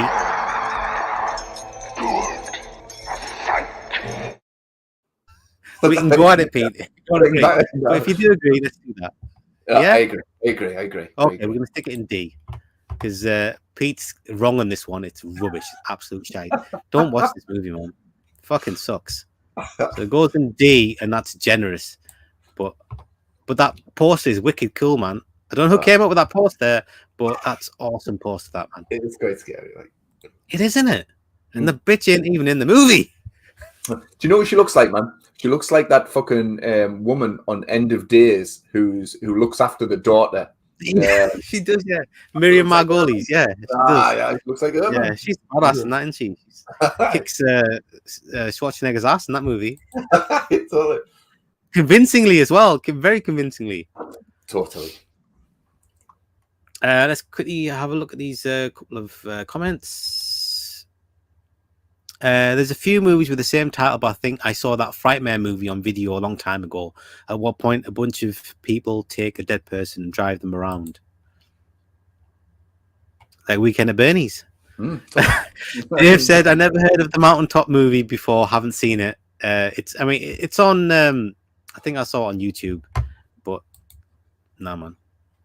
Another one of those movies at the end, I was like, oh, thank God that's finished. God damn. Dave says, I tell you, though, even though I've seen them in the theaters, even if Jaws 3 or 4 comes on TV, on the cable especially, I'll stop and watch a part of it every time anyway, not liking them. Yeah. I'll do the same. At least there's something to enjoy in those movies. Yeah. All right, the next movie on the list, Pete, is Nightmares. Now, have you seen Nightmares? I don't think you haven't yet. I don't think I have, mate. I put it on one night because I think it's on Shudder or some streaming service, and I fell asleep. Is Nightmares the one where the college professor is a little bit weird, and that's how the wraparound stories happen? Have I got that right?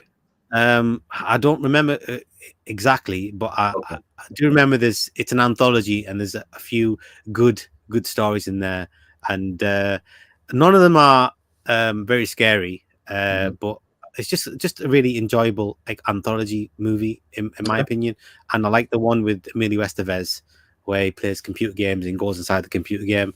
And I like the one with Lance Henriksen where it's like Duel. He's getting chased by this dude in a black pickup truck, and I think there's one with the one that Thingy mentioned, Counterpunch, where she's going out for some cigarettes and just loads of crazy shit happens to her. If you can find it, Pete, I'll get it watched again, man, Pete. It's really sounds good. Yeah. Fair. I will definitely watch it. I do like an anthology movie, mate. So yeah, I'll definitely watch this. Yeah. So I'm gonna stick it in because it's up to me now, isn't it? Mm-hmm. So I don't know. I'll put in, but I don't know. I think I'm gonna put it in B. It's a borderline C and B because it's really good. Yeah, I'll stick in really good. Really good. Cool. That's cool. I'm happy with that. Okay. And it's a cool cover, that as well, isn't it, Pete? I do like the artwork. There's a lot of these. There's a lot of these movies from 1983. The artworks. I mean, even that Eye Is of Fire artwork there. I like that a lot too. It's striking, isn't it? It's striking, at least. Yeah. Definitely. That Boogeyman 2 one's shit though. I'll have a look at that. How cheap and nasty is that crap? Yeah. Boogeyman 2. It's rubbish. Yeah. Must do better. Yeah. And the next movie on the list is Of Unknown Origin with Peter Weller about rats, which I've seen a while ago. Have you seen it? I've not seen this one, mate. No. Oh, it's a decent movie, dude. You should get that watched. About rats, Yeah. It's a really well-made movie, actually. And he's trying to. I think he's an exterminator or something. And oh no, actually, I don't think he is. I think he's a writer or something. And he's just getting infested with these rats. And it's just a really entertaining movie. I think it's one of the first movies I'd seen with Peter Weller in from 1983. Right. Yeah, it's a good movie. I'm going to put that. I don't know. It's another one that's C borderline B. I don't know. I'm going to put it in B. I'm going to put it in B, Pete. That means I'm going to have to definitely watch this movie, man. Yeah, check it out, man. You'll be happy you watch it. I'm making a note of it now to do it. Yeah, there's no cheap about it. It's well made. It's like a good sort of like Peter Weller versus rats type movie. I'll take it. Let's have a look.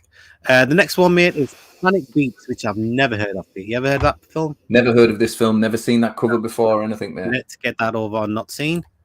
And I did look for it. I couldn't even find the sucker. And the next one is Sweet 16, which I think I saw a couple of years ago. Have you seen it? I've not seen this one, mate, but I've heard a lot of good things about this. Is it good? Yeah. I just thought it was a run-of-the-mill slasher.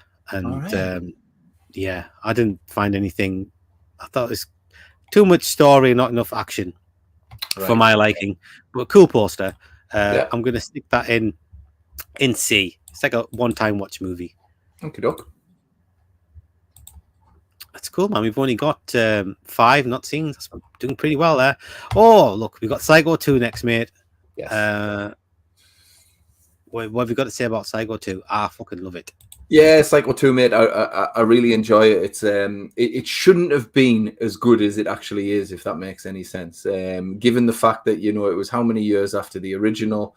It's not exactly like the public at the time were clambering for this movie, but it's actually a quality film. Anthony Perkins is bloody dead-eyed scary in it. He's awesome.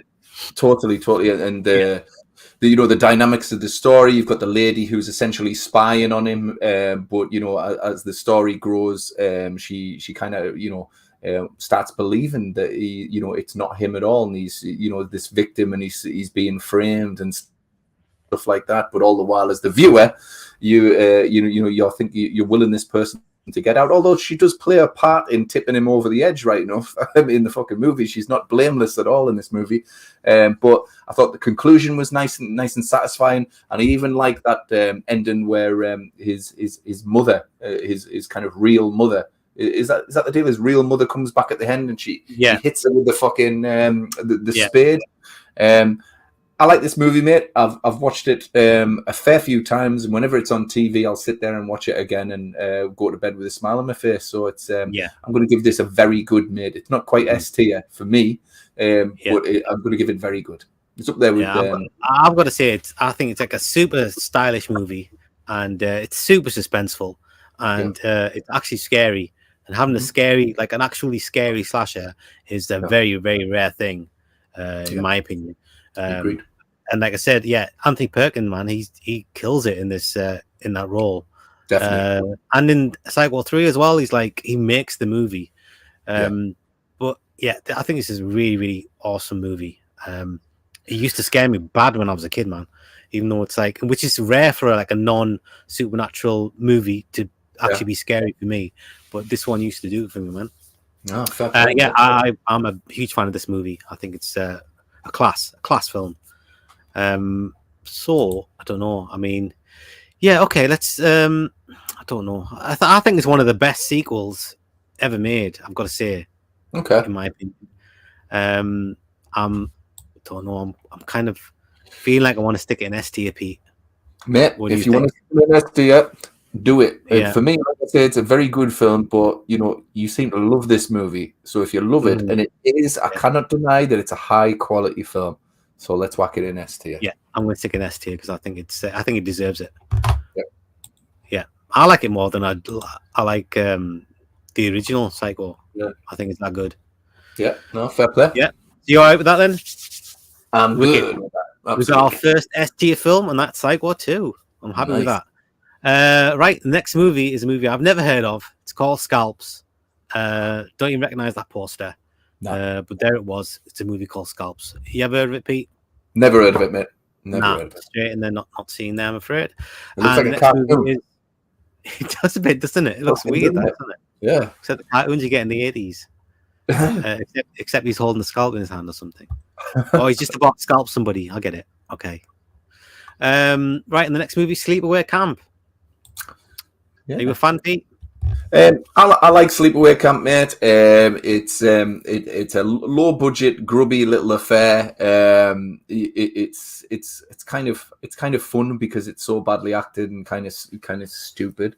I would say that the first 15 minutes leaves a little bit of a bad taste in my mouth. Just there's a couple of scenes that aren't right, like with this guy talking about kids the way he talks about, the chef scene. filthy chef, and he's talking about these clearly underage children, blah blah blah blah blah. That hasn't aged well. But and it's run of the mill stalk and slash kind of fare. But I have to say the ending where she's screaming, and I don't know, I'd already seen the ending as well. But it is a bonkers bit of visuals that is hard to shake once the movie's finished. It makes an impact, doesn't it? Yeah, totally. It does, mate. So on that alone, I'm going to give this C. I'm going to give this C. Yeah. Yeah, me too, man. Me too. Let's just whack that straight in the C. Mm-hmm. Yeah, I mean, if the movie was just a little bit better, I'll be quite happy to stick it in B. But like I said, the ending's the best thing in the movie, isn't it? Totally, absolutely. Yeah. And you're waiting for it. You're waiting for it as well. But that's because we've seen it on a million horror documentaries before we'd actually watch the movie. Let's have a look here. Okay, Dave says, "I'll tell you though, even though I've seen them in the theaters." We've had that one already. Dr. Impossible of Counterpunch 1984. Universal were going to develop Nightmares into a full-blown TV series, but decided to make it into a segment movie. All right, okay. Nice. I always thought it looked quite cinematic, to be honest. I never thought. And it's got a super good cast as well. Dave says Nightmares was good fun, but it could have been better overall. That's the thing about anthologies. Getting an anthology where all the different segments are like really good. Just doesn't happen, man. Just doesn't happen. Difficult. It is difficult. They're tough ones to do. I mean, but there are some, fucking amazing ones that, like Creepshow. And again, I know I've mentioned this movie before. I'm a huge fan of Southbound. Every segment of that anthology movie works for me. Like, But I'll think of that one another go. Yeah, give it another go, Vass. I love it. Like, it's a movie that I've seen a fair few times now. But better overall. But I'll give it a C. Almost a B. A 7 out of 5. A 7.5 out of a boosty 10. Just got that, mate. Dr. Impossible of Counterpunch 1984. Never would have thought George P. Cosmatos could deliver a film about a man obsessed about rats. It's atmospheric and well acted, but it's average in the story department. Okay. Did he direct it? All right, cool. That's the guy that did he do Rambo, didn't he? First Blood Part 2. I have no idea. I'll look it up though. Yeah, I think he might have done Tombstone as well. Unless I've just made that up. Maybe I have. I don't know.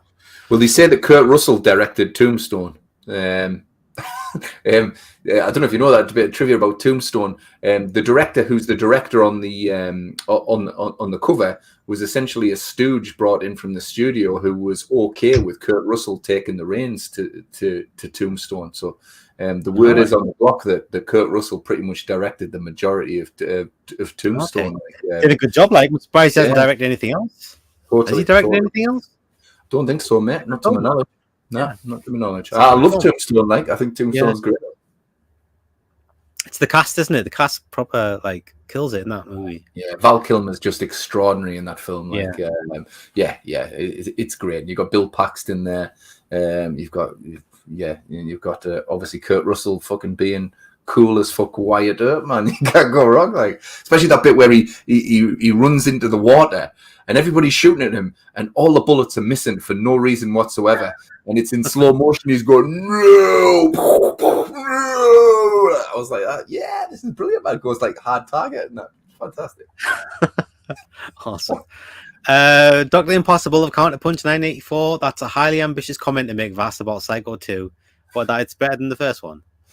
Richard Franklin's relationship with Hitchcock played a part in it, plus the script by Tom Holland. Universal wasn't convinced. Well, script by Tom Holland. I didn't realize that. I've always liked that movie, man. But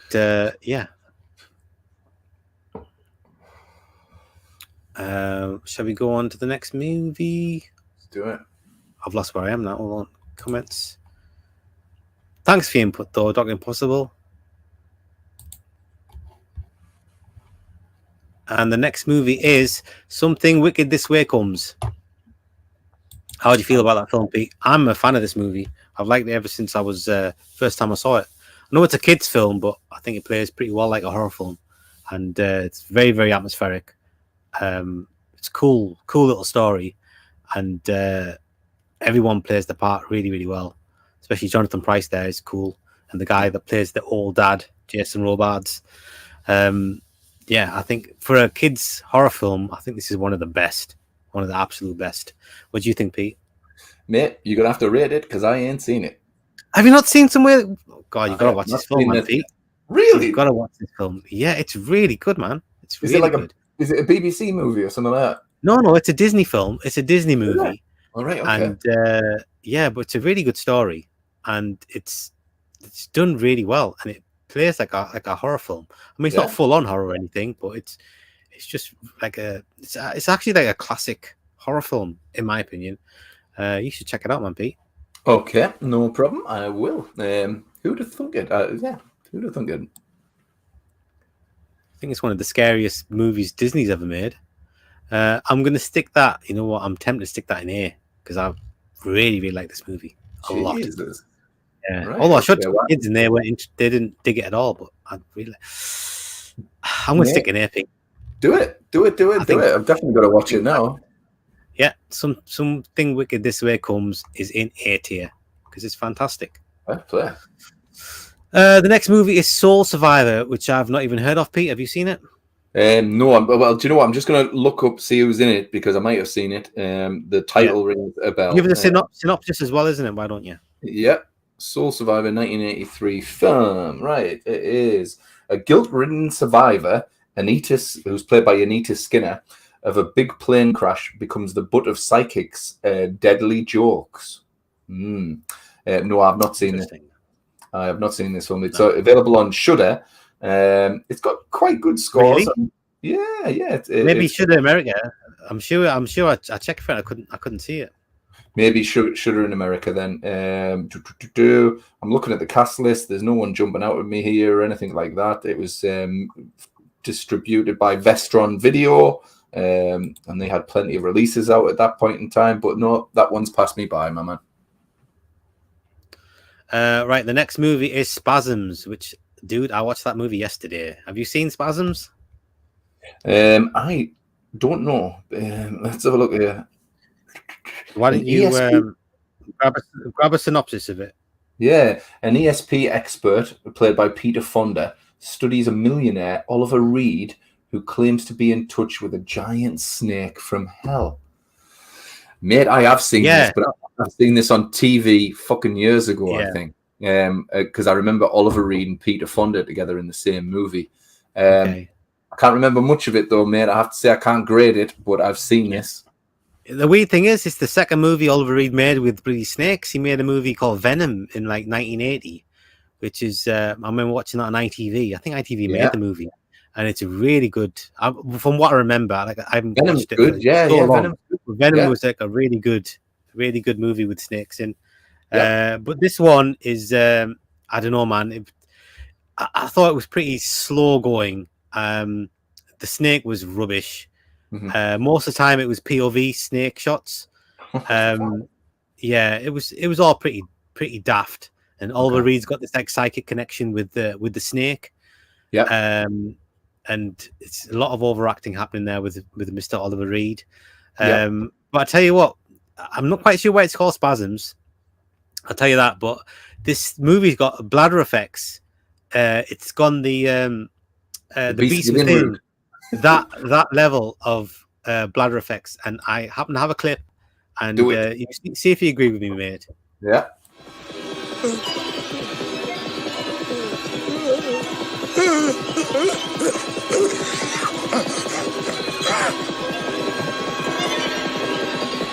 He's bloating.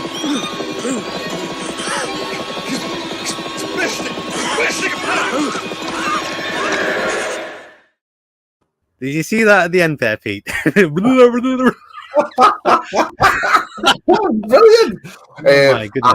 I don't think I've seen this movie then, mate. I just saw that then. I thought this is the first time I'm ever seeing this. So maybe I was thinking of Venom, but that looks awesome. That I watched that That's just movie. at the end. That's right at the end. Oh, And no, right, I was okay, expecting okay. that head to explode. I was waiting for the head to explode, but it didn't. But that was Right. looked like a big ball of jelly wiggling around there. Don't know what the hell's going on there, mate. He's And all of exploding. He's exploding. yeah, Oh, he's saying brilliant. he's bloating, and then his arms are going all up. But yeah, they went really over the top with the bloody those effects there. I like that. Mate. Yeah, I like that. it was fine. It's a quite well made movie. I've got to say, it's filmed, shot cast. really well, Yeah. and like I say, yeah, the cast is decent, but Yeah. the movie is just it's passable. It's passable. Yeah. I'm not surprised it's not very well known, but I think they were hoping for it. It's just the story's not very good. It's just not a very good story, and like I said, you can barely ever see the snake, and when you do see the snake, it's not very convincing at all. It's like worse than Anaconda. It was really not done well at all. And and the ending is just, it didn't even make sense at the end. Oliver Reed, so Oliver Reed's sidekick with his they've got this connection. So Peter Fonda gets him in this chair and says, it's like those movies, where they have a psychic connection with a killer, and every time the killer's going to kill somebody, the psychic kind of sees through the killer's eyes. The same thing here, but with Oliver Reed and the snake. So they've got him sat down and they're trying to figure out where the snake is, and Oliver Reed can just see when the snake's about to kill somebody. But he wants to kill the snake himself. So he goes finds out, he knows where he is, but he doesn't tell Peter Fonda. So he goes off by himself. And literally the snake's going to Oliver Reed's house.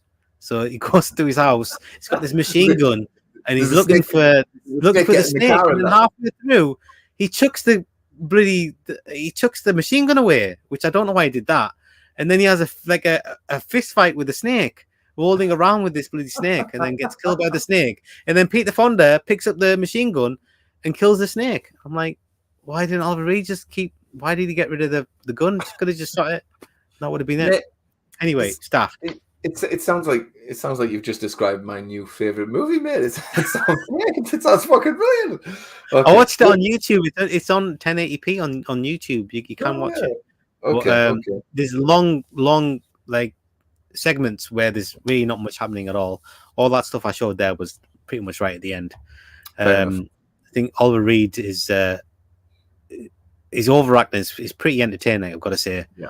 But other than that, not much to it. I'm a fan of Peter Fonda though, but he doesn't do much in this movie.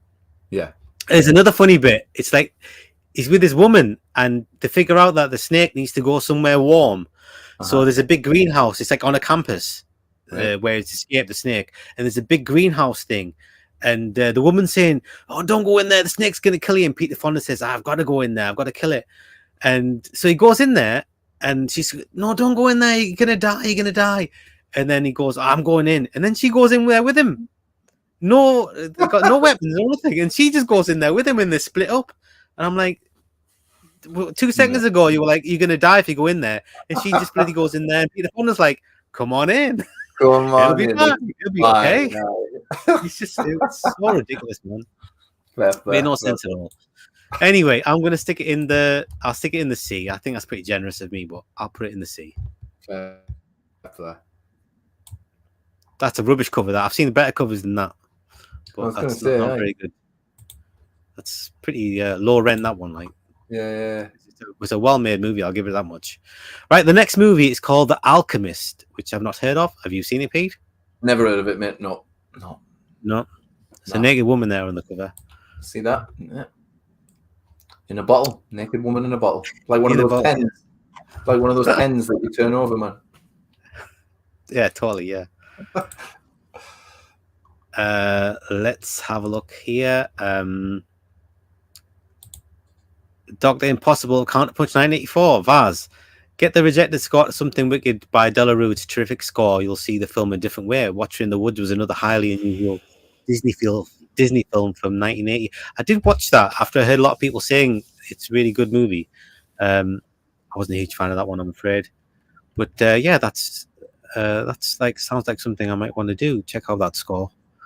I don't really. One of the things that can't really think of is actually the music from that movie. So maybe the original score was good. I wonder why they decided to get rid of it if it was so good. Dave says I got to see the movie The Keep, also for free in theaters back then. I gave that a 7.5 out of a Boosty 10, almost to a B. Not a fan of that movie. Another slow one. Mike says, hit the like button, guys. Yeah, if there's anybody watching, go ahead and do it. Smash that like button. Oh, God, I felt so bad saying that. Have a shout out. Subscribe.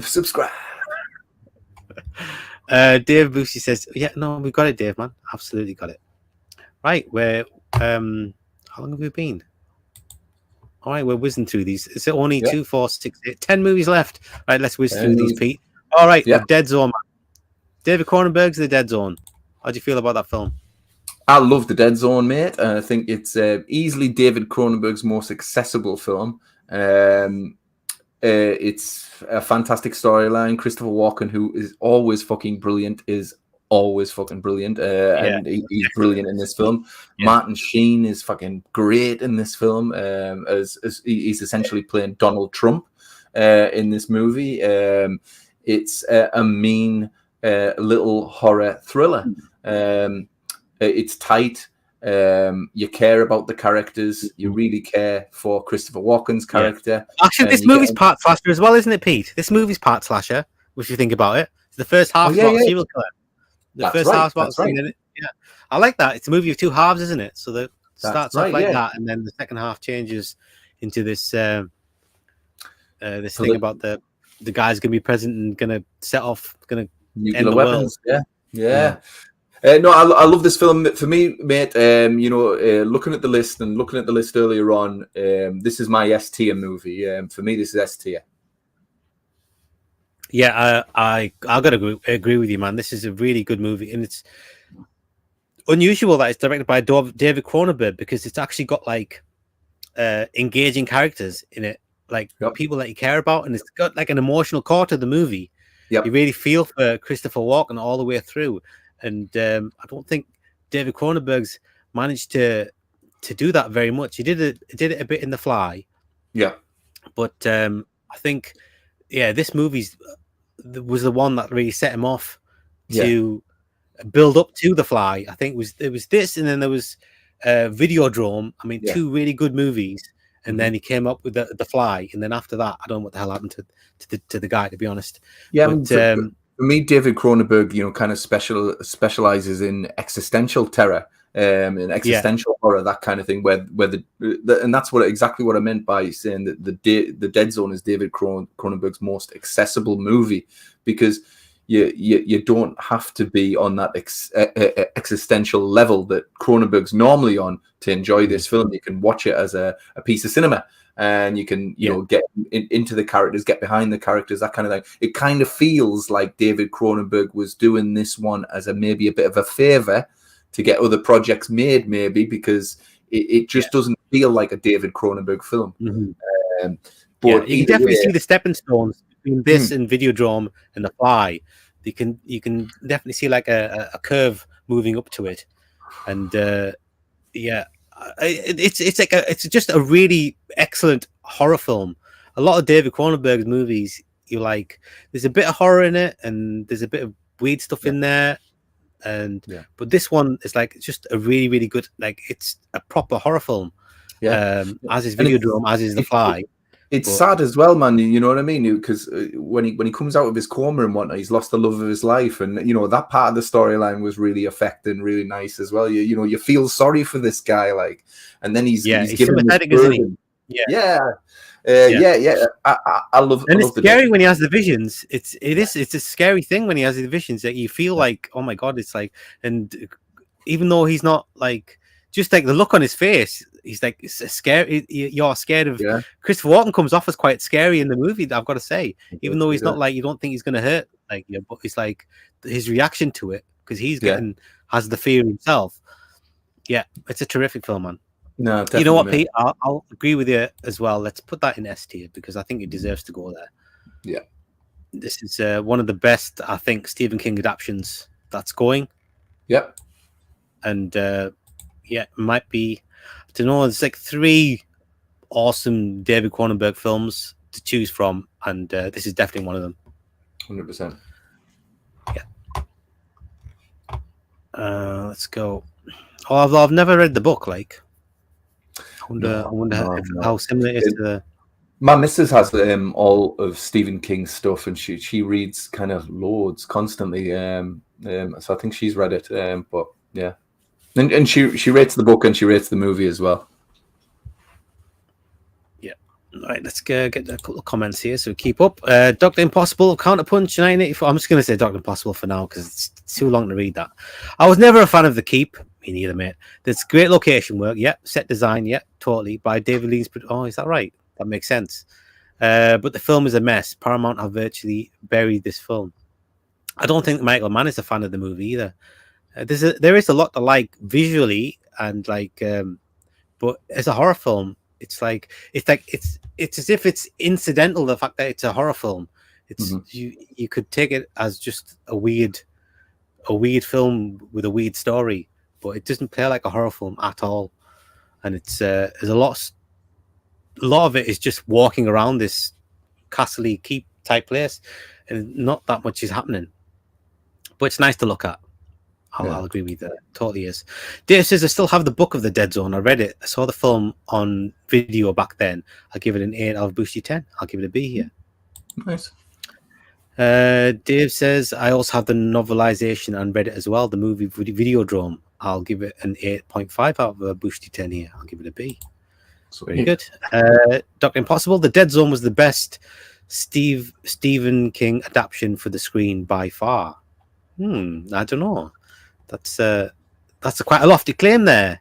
It's a lofty claim. I don't know if I'd agree with that. There's been lots of really good ones, but it's definitely up there, not for sure. Yeah, but definitely up there. I don't think by far, even if it is the best, I don't think it's the best by far. But yeah, interesting. It's good that The Dead Zone gets quite a lot of love because it's not one of those movies that people really talk about much. Yeah, you know, it doesn't get brought up in conversations. So yeah, it's nice to give it a lot of love. Totally. All right, the Devonsville Terror with Donald Pleasance. Have you seen that, Pete? Nah, never heard of it. That is on YouTube. I didn't have time to watch it, so I didn't watch it. Okay. There. And The Keep. Did you say you seen The Keep or not? Mate, I think I've tried to watch The Keep a couple of times, mate, but I've fallen asleep because it's quite trippy and trancy. It totally is, yeah. Yeah, you've hit the nail on the head there, mate. Yeah, I don't know. I don't know. It's so slow. That's the problem. It's so slow, but it's nice to look at. I don't know. I do believe with The Keep, the original cut of The Keep was something like 3 hours. So there's quite a heavy chunk of The Keep that was just, you know. Yeah, but it's not strange because it's still really, really slow. Imagine how slow it is for 3 hours fucking long. I'll stick it in C. I'm being super generous with these movies, like. But I'm going to stick it in C. Right, the next one is The Lift, which I think is a Dutch film. I have seen it. You have seen it, yeah? A long time ago, and it was fine. I think it was the same guy that made Amsterdam. It was another movie I watched long time ago, which was also fine, like a decent movie. Yeah, this one was perfectly fine. I'll stick that in C as well. Oh, it's gone. Where's it gone? Get back here. Back. Right. Oh, there we are. Let's see. Oh. There we go. Lovely. Another awesome video. Like a VHS cover there. Isn't that cool? Remember seeing that sucker in the video shop and thinking, it's not half as good as the cover is, but it's decent. Yeah. And oh my god, Pete, we got the Deadly Spawn, another like movie, another video we used to see in the video shop all the time. Yeah. And I remember you used to be scared of the cover of the Deadly Spawn. that cover used to scare you. I think I used to grab that video box and go, ooh, Vassy, and chase you around the fucking video shop with it because it freaked you out. Now, is this a sequel to The Deadly Spawn? Return of the Aliens, The Deadly Spawn. Is this a sequel? I don't know, mate. I just took it as being The Deadly Spawn. Maybe it is. It's not. I mean, it's not the cover that I'm used to at all. Yeah. No, that's like a still from the movie that I'm used to. But, are you actually a fan of the movie? I've seen the original, the Deadly Spawn, and no, not Yeah, really. well, I'm sure that's what we're talking about. Is the original Yeah. Deadly Spawn? It was pretty. I mean, yeah, it's another one of those films where the cover sparks the imagination way more than the movie can actually, do. There's nothing memorable really about the Deadly Spawn for me, mate. But I know that I've seen it. Do you not remember the bit? Surely you remember the bit where the Deadly Spawn goes in that woman's head, and it's like looks like a worm, big worm thing sticking out of her head. Do you not remember that bit? Nah, Where it eats into her head, and like Nah. this like slimy thing stick. That's one of the things that always stuck with me for all them years. I think I watched it like 2-3 years ago again, and it's very low budget. I didn't realize how low budget it was, but they did really well with what they had. I don't know, man. The movie stuck with me all these years, so there must be something to it. Fair play. Definitely a film that's worth watching, I think. Let's stick it and see. What do you think? Stick it and see, buddy. Go on. And I always remember the ending where there's like a big mountain behind it, and the whole mountain opens up, and it's a giant Deadly Spawn thing. You must remember that, Pete. I do remember that. I do remember a fucking mountain. Yeah. Okay. I think maybe I like this movie more than you do. I've got more memories of it. The next one, Pete, is the Demons of. I'm quite disappointed, actually, Pete. I thought you were going to be a bit more enthusiastic about Deadly Spawn. I'm enthusiastic about the video. No nostalgia there for you, mate, apart from seeing the video in the cover in the video shop. Never mind. No, I mean, the cover makes me nostalgic, mate, but not the movie itself. I don't really remember much about the movie itself, but I always remember you were pretty freaked out by that cover, like pretty freaked out by it. Yeah, it would kind of follow you. I had to watch. Yeah, I had to watch that movie. So what do you think of the Demons of Ludlow? Have you seen the Demons of Ludlow? Never heard of it, mate. Dude, I watched it. I actually watched it this week, and it's about a cursed piano, if you can believe that. And guess what? There's no demons in it, dude. Oh, actually, you can see the piano on the cover there. There's no demons in it. I don't know what the hell they're talking about. The Demons of Ludlow. There's no demons in it. The ghosts, goddammit. The ghosts. And scary? No, it's rubbish. It's shite. It's rubbish. Let me just get I've got to get the guy from Mausoleum back on. Oh my god! I mean, it was awful. It was really bad, man. It was just terrible. It sucks. People do not watch this movie. It's absolute rubbish. Absolute rubbish. It's low budget. It's crap. It's not scary. It's not even trying to be scary. It's not atmospheric. It's not suspenseful. It's got nothing to recommend. It is, when I don't know. Before I got to the end of it, I was just thinking. But I did watch the whole movie, and I wish I hadn't. But there you go. It's done now. It's watched, and it's crap. It's shit. So that's going to be another. I'm going to have to stick that in F because it was absolute rubbish. Bloody haunted piano. What the fuck? Are you kidding me right now? I think you've just stuck that in not seen. Oh, all right. I have. Yeah. Sorry, man. That was wishful thinking. Yeah, I've zoomed it in so much. It's like I'm getting a bit confused. Stick it in there. Okay, there we go. It's in there. I'll zoom this sucker in, haven't I? I have to zoom it out at the end. Right. Let's go on to the next movie. Yeah. And it's The Final Terror, which I have not seen. I was wanting to, but I never got around to it. Have you seen it, Pete? I watched it this week. I watched it this week. I watched it this week. I tell you what, mate. I bloody like this film, man. I was surprised how much I actually like the film. The video cover there, as much as I like it, it's it may be a little bit dramatic. Ultimately, mate, this movie. Sorry, is it a slasher? It is a slasher, mate. Yeah, it's about it's about a bus full of people, young people, and I didn't quite get the reasons why they were traveling into the woods to do work, but that's what they're doing. It feels like that they're at some kind of boot camp or something like that. It's got a very young Daryl Hannah in as one of the people, and it's got Rachel Ward. Do you remember the Australian actress Rachel Ward? Her. I remember her. She's got some good things about her. Yeah, she's in it as well, and they go into the woods to do this work. And do you know the Cypher from The Matrix? He plays the bus driver, and he's a bit demented. Yeah. Essentially, mate, this movie, it's like Deliverance. This movie, it's well shot. It's in the woods, and the killer likes setting up nasty little traps to kill people and stuff like that. It's got a lot of Deliverance in there. Dare I say it? There's a lot of First Blood in there as well. I thought it was tight little, I thought it was a tight little slasher, mate. It was well shot, and when the baddie gets the comeuppance at the end, it gets the comeuppance on very much a kind of a booby trap that's akin to what you see in Predator, the Schwarzenegger Predator. Okay. I really like this movie, mate. This for me was a gem. I'm going to put this as very good. Yeah. I'm going to check it out, man. I'm going to check it out. Who directed this movie? Who directed it? I have no idea, but I can look it up right now. But, I believe it's a famous person directed it. A famous director directed it. Oh, really? Okay. Well, I mean, the acting, the performances by all is really good. Let me see. Final Terror is directed by Andrew Davis. There you go. Yeah, Under Siege, The Fugitive. Chain Reaction. Yeah. There you go. Like I say, it's nicely shot. This movie owes a lot to Deliverance, mate, and that's only a good thing. Get it watched. It's good. So if I can, I'll put this as very good. I'll take that, mate. I will take it and I will put it exactly where you think it should go. All the way up to B, you say, yeah? Yeah.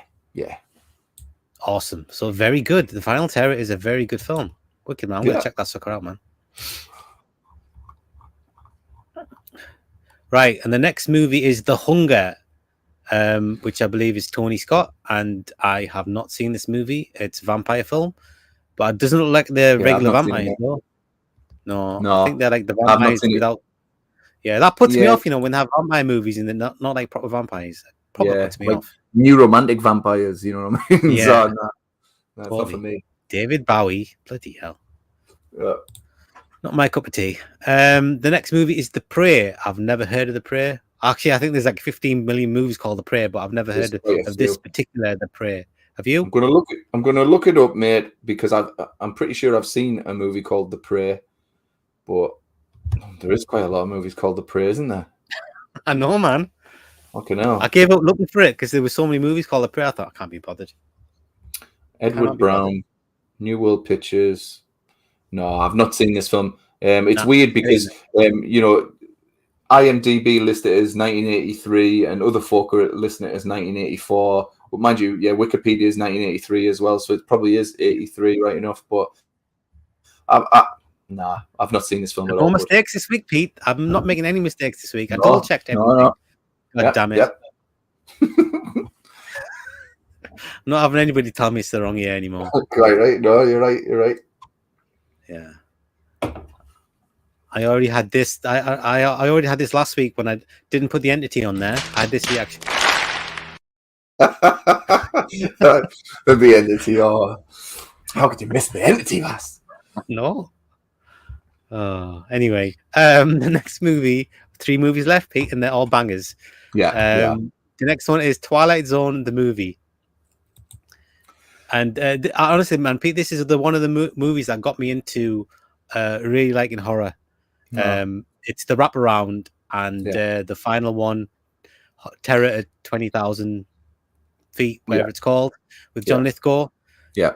They're some of the best bits of, like, I don't know, of all the anthology movies I've ever seen, and I've seen lots. That segment there, 20,000, the one in the plane with John Lithgow, the last 20,000 feet. Yeah. It might be the best one I've ever seen as a segment of an anthology. It's just brilliant. I've seen it so many times. It's stunning. I can't tell you. I love it. Absolutely love it. Every moment of it is just brilliant. It's quotable. It's memorable. It's iconic. You can say to people who've not necessarily seen the Twilight Zone movie, "There's a man on the wing of this plane," and chances are they'll know what you're on about. Every bit of dialogue John Lithgow's got is just in the way he delivers it. It's just like, "Would you look out that window, please?" Like just every little bit of it. It's just so good. Even the Totally. other characters in there are so good. Like the little girl who says "No smoking," and then she's got a little doll. NOSMO, no smoking. Just every little bit of it is just so classic. It's like one of the best pieces of horror I've ever seen in my whole life. Just that segment, but they're all really good. Like the wraparound, Yeah. I love it. I absolutely love just that little sequence at the beginning, and where they're in the car and they're just singing a song. Brilliant song, and they're just singing it, and then they start talking about Twilight Zone and Outer Limits, and do you want to see something really scary? It's just it's so incredible, man. It's so brilliant. And then the first story is just a really good story. We won't go into all the controversy. We'll leave that side. The first story is really good. The second one is the Steven Spielberg one is it's very good. It's very good. It's not one I super enjoy. I know you've liked that a lot more than you used to. I've thought out on that one. I definitely. Yeah. It's a bit sickly sweet for me, but it's still very good, very watchable. Yeah. And even those bits, all the dialogue bits, they're all very like, I don't know. It's just all feels very, very classic. And the third one with the Joe Dante directed one with a kid who anything he wishes for. Yeah, absolutely. It's just mesmerizing to watch, man. It's so good. Everything about it is just terrific. My favorite anthology movie of all time, and that segment at the end is my favorite segment of any anthology movie. I love this, and I love the Twilight Zone. Absolutely love the Twilight Zone because of it. So yeah, but what would you rate it, Pete? Because you have to rate it overall. What do you think? Well, man, I think this movie's lightning in a bottle. I think it's not often that that you get anthology movies come together as nicely and as tightly as this one does. It all feels like you're watching a Twilight Zone episode, which is the whole point of the project. So it works perfectly on that score, and it's all even the voiceover. The voiceover is so good by Burgess Meredith. Yeah, like, this may look like the end of a particularly bad nightmare. It's not. It's the beginning. No, I mean, it's made with a lot of love, mate. This is an S tier movie without a shadow of a doubt. Go on, let's do it, man. Let's stick it in S tier. This is a movie that we'll continue to watch probably from until we die, man. You know what I mean? It's one of those movies. Yeah, it's one of the go-to movies where I like to show people, like, you want to watch something cool, and we'll watch a couple of segments from Twilight Zone. Because they're just a bomb, man. Fair play, mate. Fair play. Right. I'm happy with that, Pete. Let's stick it where it belongs. The next one is Videodrome. Are you a big fan of Videodrome? I'm a fan of Videodrome. I'm not a big fan of Videodrome. It's quite a depressing film, but it's excellent nonetheless. Don't get me wrong. James Woods is always fucking fantastic in movies, especially when he's kind of going for it. I really like Blondie in this movie, but I've also got I've always had the kind of crush on Debbie Harry over the last 10 years or something, man. She was mint. It's got some iconic sequences with the videotape going in the stomach and putting his head into the TV and everything like that. And it was very inventive, very creative. I'd certainly never seen anything like that before at that point. And I think that's probably why I still remember it to this day. It's not a happy film. I don't think it's a happy film. And it's a very adult. It's a very adult film for sure. I'm going to put this as very good, mate. It's not quite S tier for me, but it is a very good film. I'm certainly not going to doubt it. I'll go along with that, Pete. I've got a soft spot for trippy movies, and this is trippy as anything to watch. Like, the whole story is like super trippy. I think Cronenberg tried to do something similar in the 90s with that one with Jude Law in. I can't remember what that's called. I remember seeing that at the cinema, and it was nowhere near as good as Videodrome. It was fine, it was okay, but nowhere near as good as Videodrome. This one is class. It's a class film. This it's one of the movies that got me into really liking James Woods as well. I don't think I've got anything bad to say about this movie at all. It's a terrific film. I think I'll agree with you. It's not an all-time classic, but it's damn close. So I'm pretty happy sticking that in ATP. So let's put that there. Before we get the last one, let's get to these comments, because I think I've forgotten about the comments. No probs. Talking about Twilight Zone, the movie. Right, let's stick that in. 1983, it's come along pretty well, I've got to say. It is. I'm surprised, man. Let's have a look here.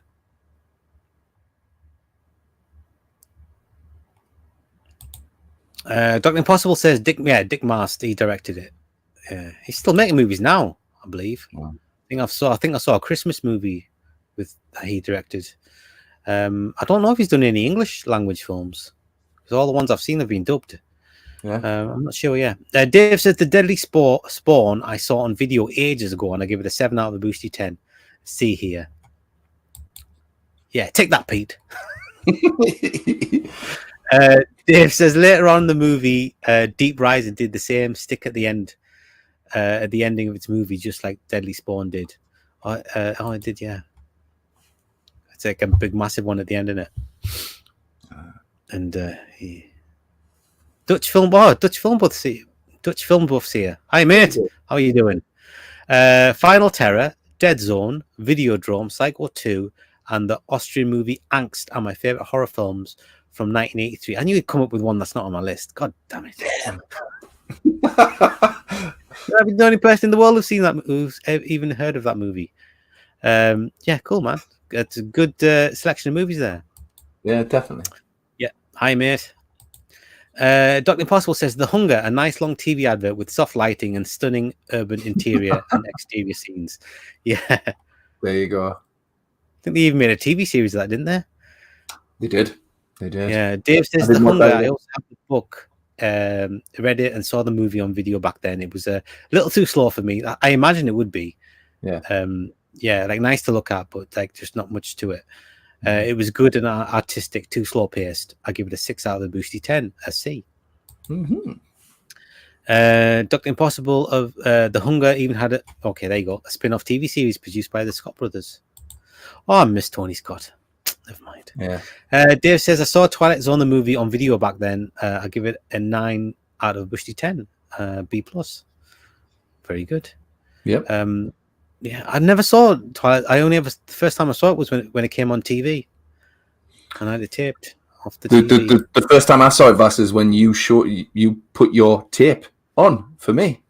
Is that right?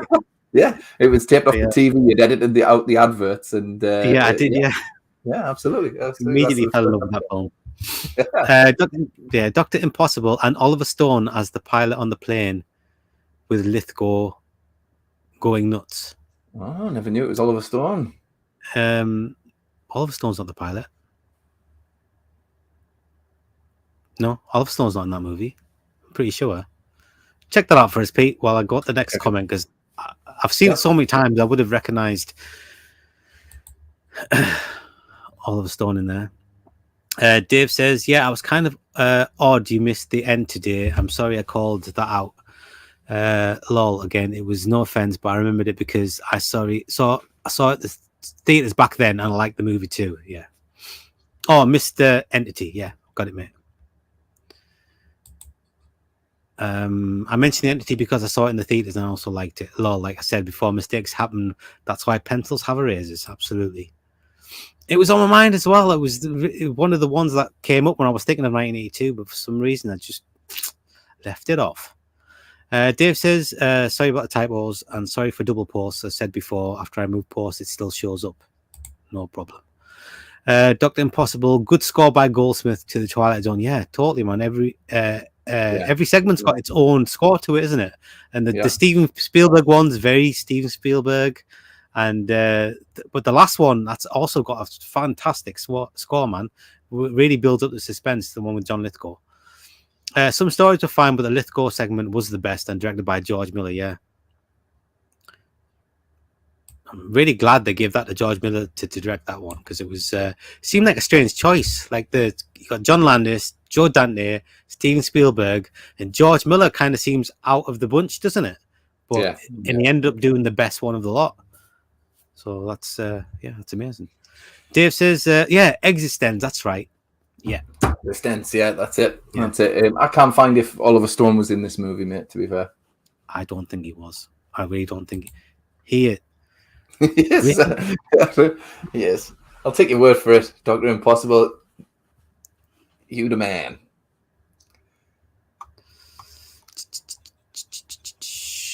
Are you Okay, sure? here we go. Are you sure? Are you sure? Are you sure? Are you sure? Are you sure? Are you sure? Because I'm not sure. I am not sure. Right. Should we go on to the last one? The last one. And the last, I put this on right at the end. I'd already published the tier list, Mhm. and then I was thinking about Thriller, and I'm thinking, well, I remember renting Thriller loads of times, and I was wondering what year that was, and I checked it. It was 1983, and I thought, I've got to put Thriller on there, man. They're making the Thriller. It's got to be on there. So, Totally. what do you think? My sister was a huge Michael Jackson fan back in the day, and I remember it. You remember that, yeah? And when this came out, you could purchase the tape pretty much straight away, making Michael Jackson's Thriller. And yeah, Thriller, it lasts, 12 minutes or something like that. But the actual documentary, I think, brings the running time up to about 60 minutes.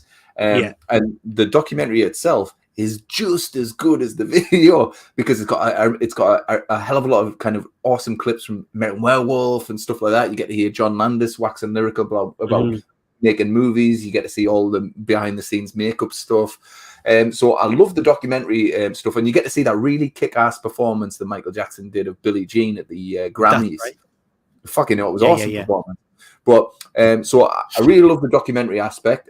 But if we're talking about Michael Jackson's Thriller, it's got a kick-ass werewolf transformation. I think the werewolf in that is badass, like with his fucking scary-ass yellow eyes.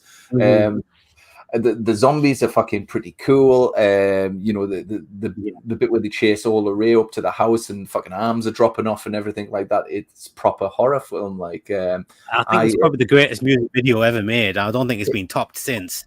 It hasn't. I think he tried to top it himself, Michael Jackson, but he's never done it. Yeah, I agree. Vincent Price, man, is the icing on the cake. Vincent Price is the icing on the cake. You're right. Fantastic. It is kind of a horror show, right enough, but ultimately it's a musical horror show.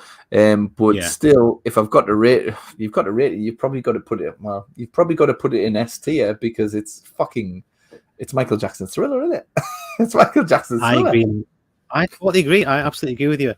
I used to rent the Thriller. I think I remember renting it from the vans. The vans that used to go around.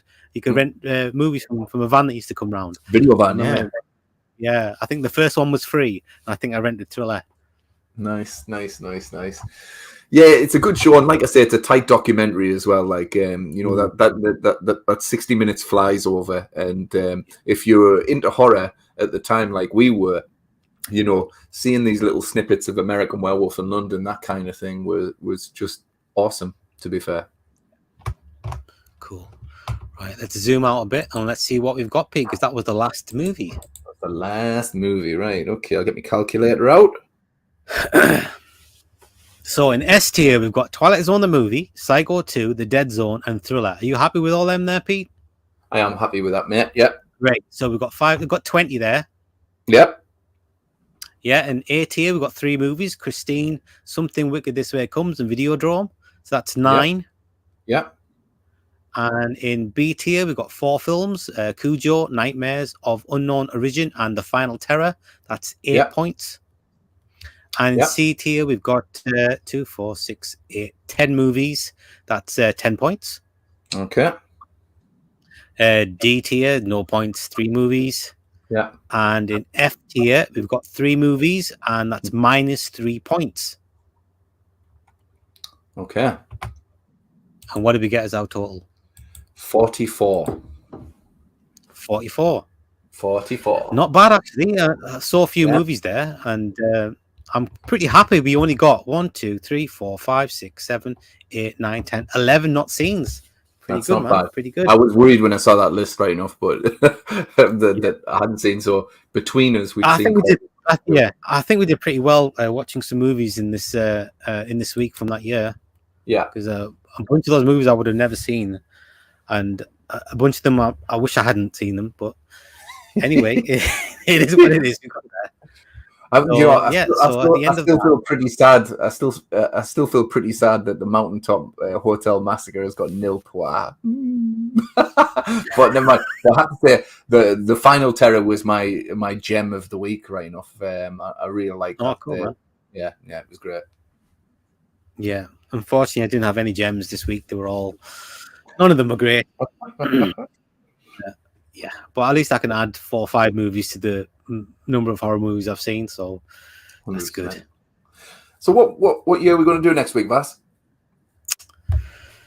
I don't know. Do you have any suggestions? I think we should get out of the 80s. Should we get out of the 80s and do something else? Should we go in the 70s? 70s? Yeah, late 70s. Late 70s. Go on, then. Let's do some late 70s. Do you want to do 1978 then, do you? 78. Let's do 78. Okay. Right, well, the decision is made right there. Pete has suggested 1978, and who am I to disagree? We're going to be doing 1978, guys, in 1 week's time. I'll get that tier list out as soon as possible, and we can see if we can catch up on some of the movies we haven't seen. I'm trying to think of movies from 1978. I mean, I can think of Halloween, and what else we got there, mate? I'm not even sure. You think of anything off the top of your head? No. Why do you suggest 1978, man? When was Alien? When was Alien? Was Alien 78 or 79? 79. I'm pretty sure it was 79, yeah. I think the Medusa touch is 1978. All right, okay. I like the Medusa touch. Okay. Yeah. Okay. Yeah, me too. Do you want to do? I don't know, man. Well, should we do 1984? All right. Should we do 1984? Should we do 84? I thought we were going to stay out of the 80s. Do you want to go do 1984? Yeah. I mean, actually, now that I think about it, if we did do 1984, yeah. Let me get this. Let me just get rid of this for a second. Remove.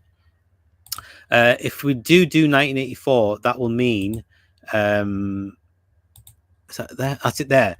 If we do 94, that means we've done like over the 2 series. We've got 1981. We did 1982 last week. 1983 this week. If we do 1984 next week, then we've got 85 and 86 in the can. Nice. And then maybe we can do 1987 afterwards, and then we'll have all them years done in the 80s. Sounds good. Up to 1987. Yep. Yeah. Yeah. So you want to do that? We want to go to 1984 instead? Yeah, let's do 84. Let's do. Yeah, 84. is that your final answer? Final answer.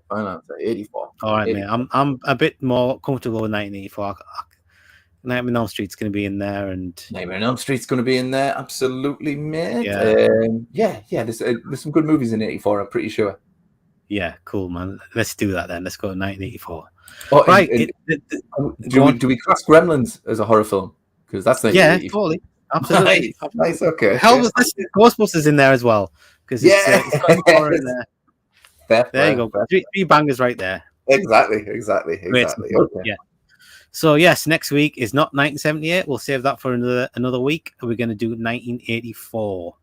Let's wrap up all these years in the 80s and get them in the can.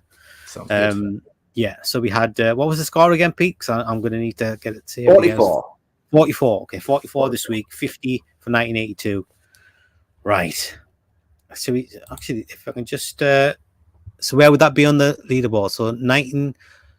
So it'll be in third, fourth. So in third place now is 1982. Yeah. So that makes that 4th place. 5th place. This in 6th place. Second from last. Wow. Second from last. Okay. But it was a good year, though. I've got to say, Pete. It was a decent year. There's definitely some really, really good films in there. Yeah, definitely, man. Definitely. No, it was like I said, I didn't hate anything that I watched this week. Oh no, I did. I hated that fucking the one with the Stanley knife and chicken wire. Fuck that movie. It was shit. The Blade in the Dark, yeah? In the Dark, that's it, mate. That's it.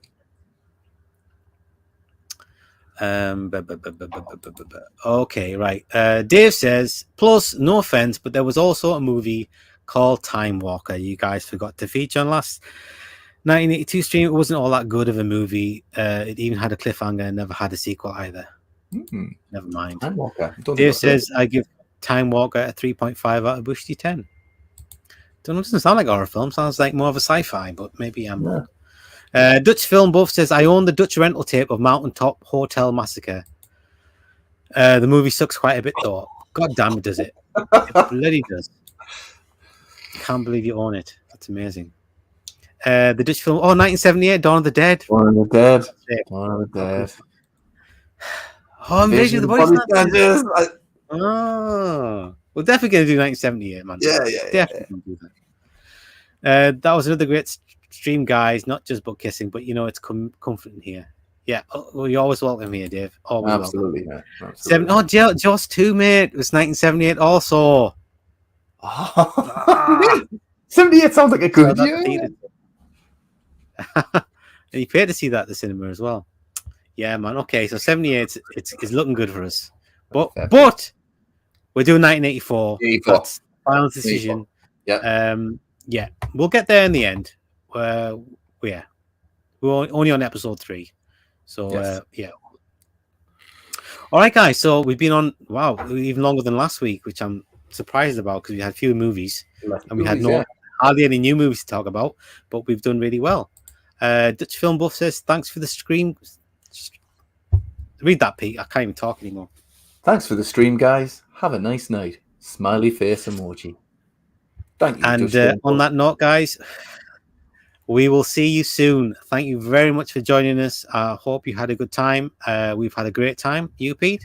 Mate, always a pleasure, never a chore. Yeah. Take it easy. Have a good week, and we'll see you soon. It's been a